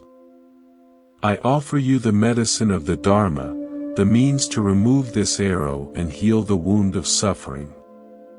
Yet you refuse this healing while demanding answers to questions that will not reduce your pain by even the smallest measure." The Buddha's teaching revealed the profound difference between intellectual curiosity and spiritual urgency. In Buddhist understanding, certain questions lead toward liberation while others lead only to endless speculation. The nature of ultimate reality may be fascinating to contemplate, but such contemplation doesn't reduce the immediate suffering that every being experiences. Wisdom lies in distinguishing between what must be known and what merely satisfies the mind's restless desire for information. Consider, the Buddha continued, whether knowing the origin of the universe would help you overcome anger when someone insults you. Would understanding the precise nature of consciousness after death reduce your fear when facing illness? Would cosmic knowledge eliminate the jealousy you feel when others succeed while you struggle? These abstract answers cannot heal the concrete wounds that cause your daily suffering. Malunkyaputta felt something shifting deep within his understanding. For years he had pursued knowledge as an end in itself, assuming that more information would naturally lead to greater wisdom. But now he began to see that wisdom wasn't about accumulating answers to every possible question. True wisdom meant recognizing which questions actually mattered for the task of liberation. The teachings I offer, the Buddha explained, are specifically designed to address the arrow of suffering that pierces every human heart. I teach about the nature of suffering because understanding it helps you recognize your condition. I teach about the cause of suffering because knowing it helps you stop creating more pain. I teach about the possibility of suffering's end because hope motivates effort. And I teach the path to that end because practical steps lead to actual freedom. This teaching illuminated what Buddhists call the principle of skillful means. A true teacher doesn't answer every question that might be asked, but focuses on the questions whose answers lead to genuine benefit. Like a physician who treats the disease rather than satisfying curiosity about its historical origins, spiritual guidance addresses present suffering rather than abstract speculation. The Buddha's apparent silence on cosmic questions wasn't ignorance or evasion, it was compassionate focus on what truly helps. From that day forward, Malunkyaputta approached his spiritual practice with completely transformed priorities. Instead of demanding answers to unanswerable questions, he focused on applying the teachings that directly addressed his suffering. He discovered that as his actual pain decreased through practice, his desperate need for cosmic explanations naturally faded. In learning to distinguish between helpful knowledge and mere intellectual entertainment, he found a peace that no amount of abstract information could have provided. The scholar monk's transformation became a teaching in itself for the other monks. They learned that the path to wisdom sometimes requires setting aside the very questions that seem most important. True intelligence isn't measured by how many mysteries we can solve, but by how effectively we address the suffering that actually affects our daily lives. The shadow that became light. In the heart of a sprawling city where merchants hawked their wares and crowds surged through narrow streets like restless rivers, there lived a man whose presence seemed to dim whatever room he entered. Devdatta was Buddha's own cousin, blessed with intelligence, charisma, and natural leadership abilities that should have made him beloved by all who knew him. Yet wherever the Buddha's light shone brightest, Devdatta's shadow grew darkest, consumed by a jealousy so profound it poisoned every aspect of his existence. This is the story of how the deepest darkness can sometimes give birth to the most unexpected illumination. From childhood, Devdatta had lived in the shadow of his extraordinary cousin. When they were boys, Buddha's wisdom and kindness drew people naturally to him, while Devdatta's attempts to gain attention often fell flat.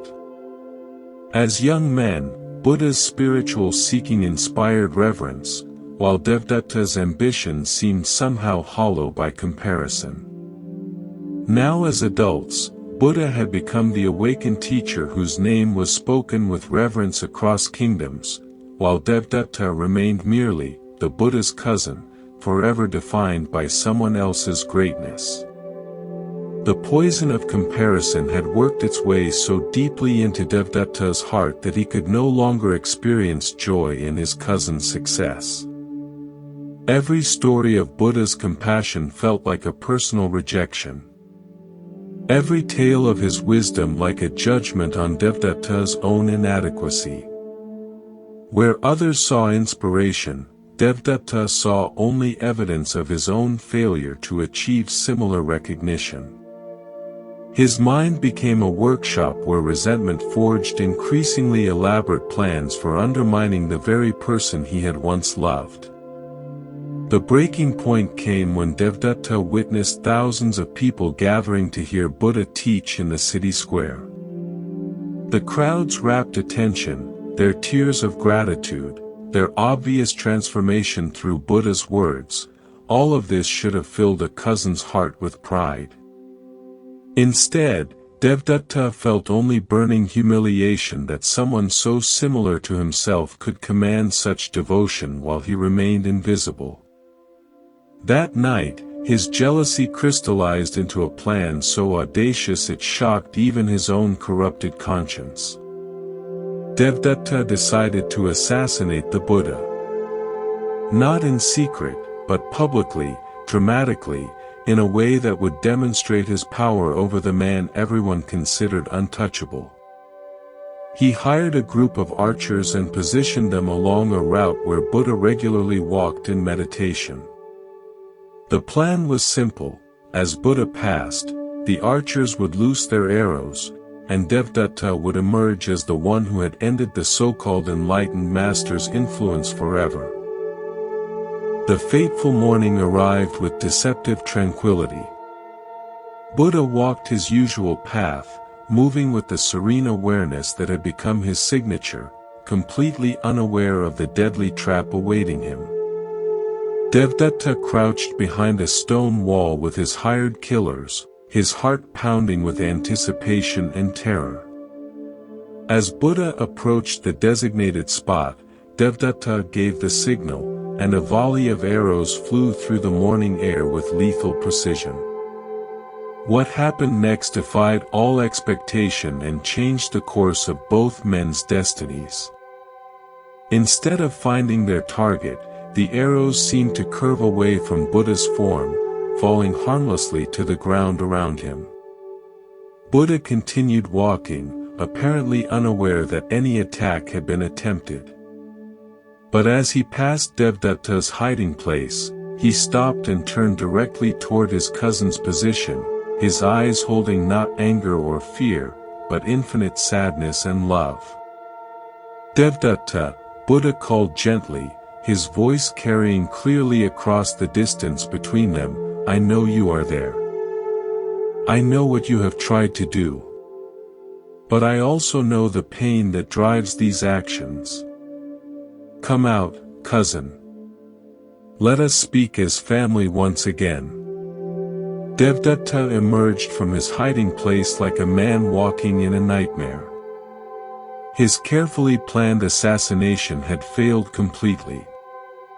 His hired archers had fled in terror, and now he stood exposed before the very person he had tried to kill. Every emotion crashed through him at once: shame, rage, confusion, and beneath it all, a grief so profound he could barely stand. He expected condemnation, punishment, perhaps even retaliation. But Buddha's response shattered every assumption he had made about justice and revenge. Buddha approached his cousin with arms extended, not in defense but in invitation for an embrace. "My dear Devdatta," he said, his voice breaking with genuine sorrow, "how much you must be suffering to attempt such an action. I see the pain behind your anger, the fear beneath your hatred. You have not become my enemy, you have become lost in your own darkness." This moment illuminates a profound Buddhist teaching about the nature of evil and redemption. In traditional understanding, harmful actions arise not from inherent wickedness but from deep confusion about our true nature. When beings act from jealousy, hatred, or fear, they are expressing their disconnection from the love and wisdom that exist naturally within all consciousness. Buddha's response to Devadatta's attack demonstrated that even the most harmful actions can become opportunities for awakening compassion. Devadatta collapsed to his knees, overwhelmed by the contrast between his own darkness and his cousin's radiant forgiveness. For the first time in years, he saw clearly how jealousy had twisted his perception, turning every blessing in his life into a source of bitterness. "How can you forgive what I have done?" he whispered. "How can you show love to someone who just tried to destroy you?" Buddha's answer revealed the heart of Buddhist compassion. "Because I see that you are not your worst actions," he replied. "You are not your jealousy, your hatred, or your confusion. These are clouds that have covered your essential nature, but they are not who you truly are. Just as the sun continues shining even when hidden by storms, your Buddha nature remains perfect beneath all this suffering."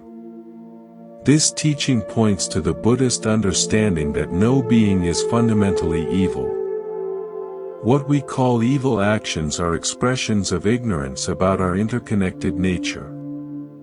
When someone truly understands that harming others only harms themselves, when they recognize their essential unity with all life, destructive impulses naturally dissolve. Devadatta's transformation began not with punishment but with recognition of his inherent wholeness. In the days that followed, Devadatta underwent a profound transformation. The very intensity that had fueled his jealousy now powered his dedication to understanding and healing.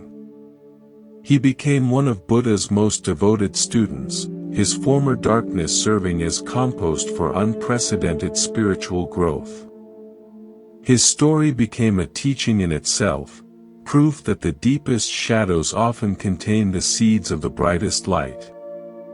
Years later, when Devadatta had become known for his wisdom and compassion, people would ask him about his transformation. "How did you change so completely?" they wondered. His answer always pointed to that moment when Buddha chose love over judgment. "I learned that we become what we are seen as."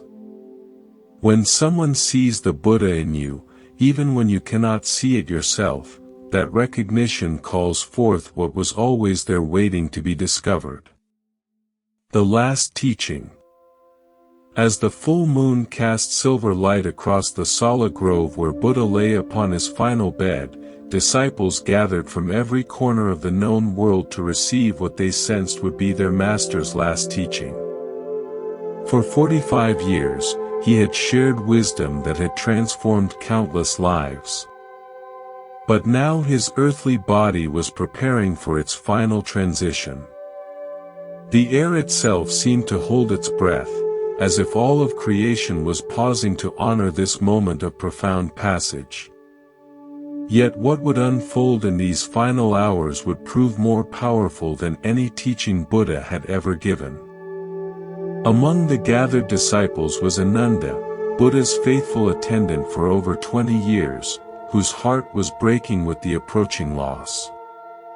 Tears flowed freely down his cheeks as he knelt beside the simple bed where his beloved teacher rested. "Master," Ananda whispered, his voice trembling with grief, "how can we continue without your guidance? Who will teach us when you are gone?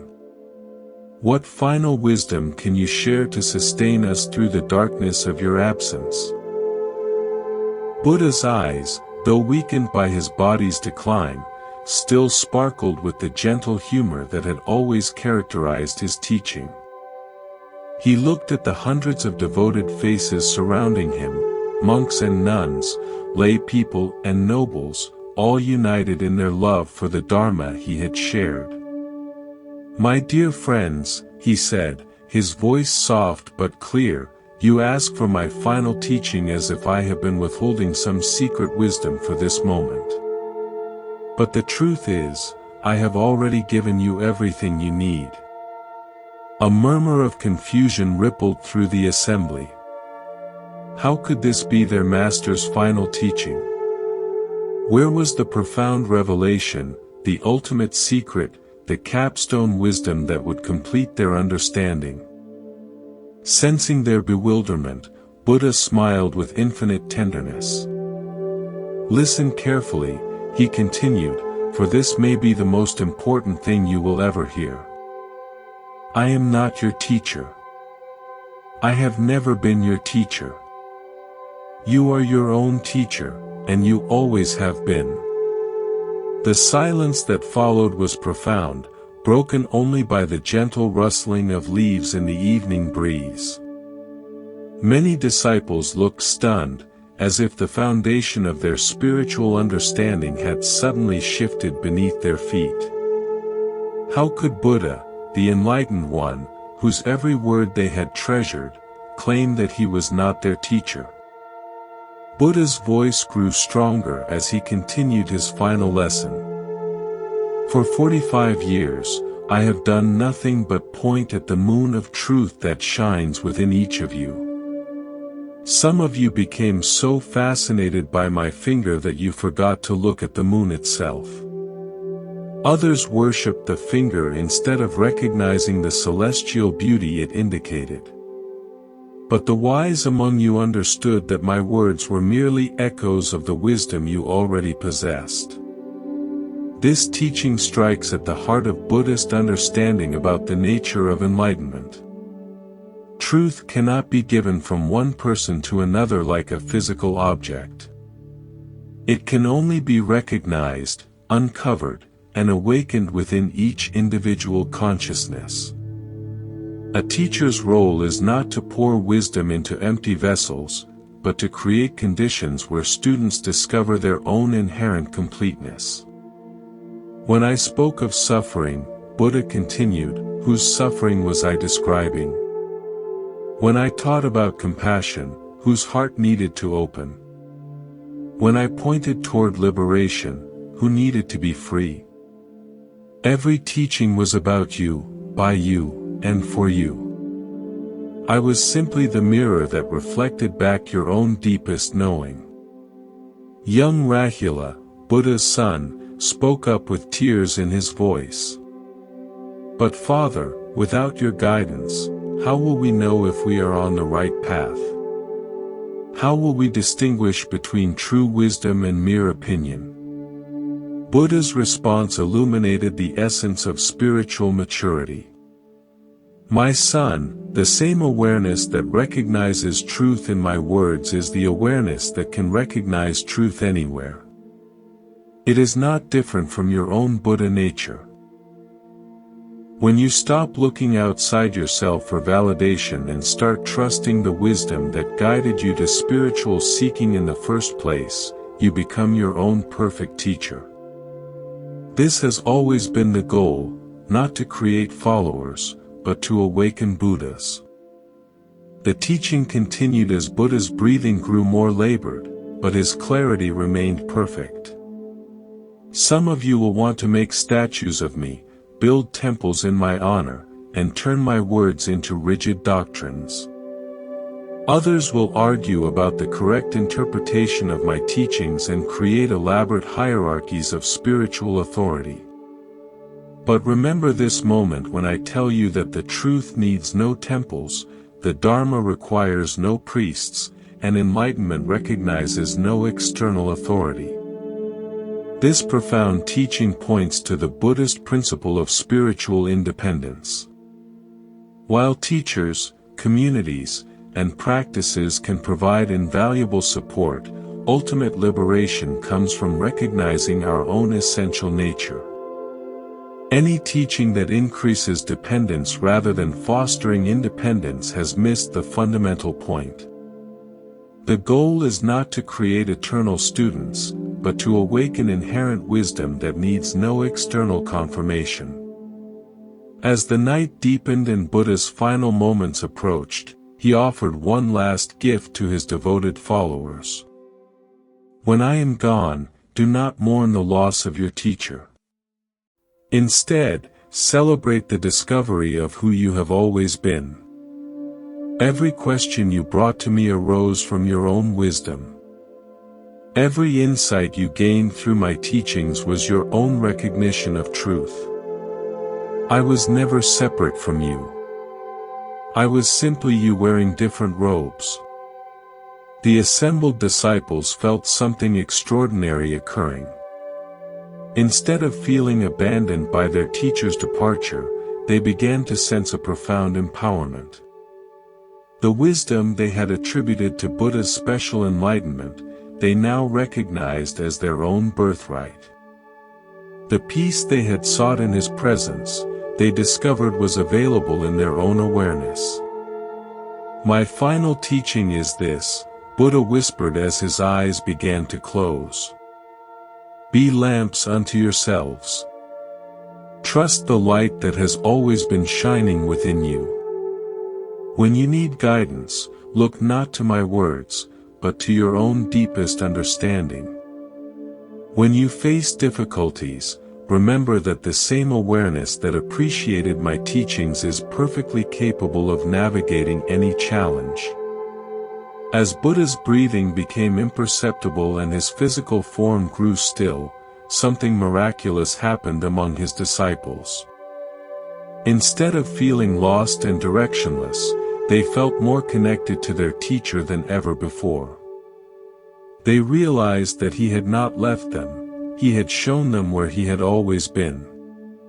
In recognizing their own Buddha nature, they discovered that the teacher and student were and had always been one.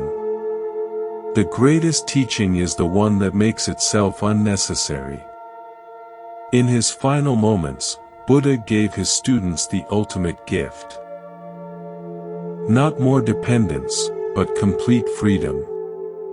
He showed them that the wisdom they had been seeking outside themselves had been their own treasure all along. As our journey through these timeless teachings draws to a close, you've discovered something precious. Each story has revealed the same beautiful truth, that wisdom, peace, and happiness were never outside you, waiting to be found. They were always here in your own awareness, in your own heart. Whether you've listened actively or drifted into peaceful sleep, these ancient seeds of understanding will continue to grow within you. In the days ahead, you may find yourself remembering the farmer's ox, the empty bowl, or Buddha's final teaching at just the right moment. Trust these moments of recognition. Thank you for joining us at Moonlight Temple. May you carry this peace wherever you go, knowing that the greatest treasure is the one you've always possessed. Rest well, dear friend.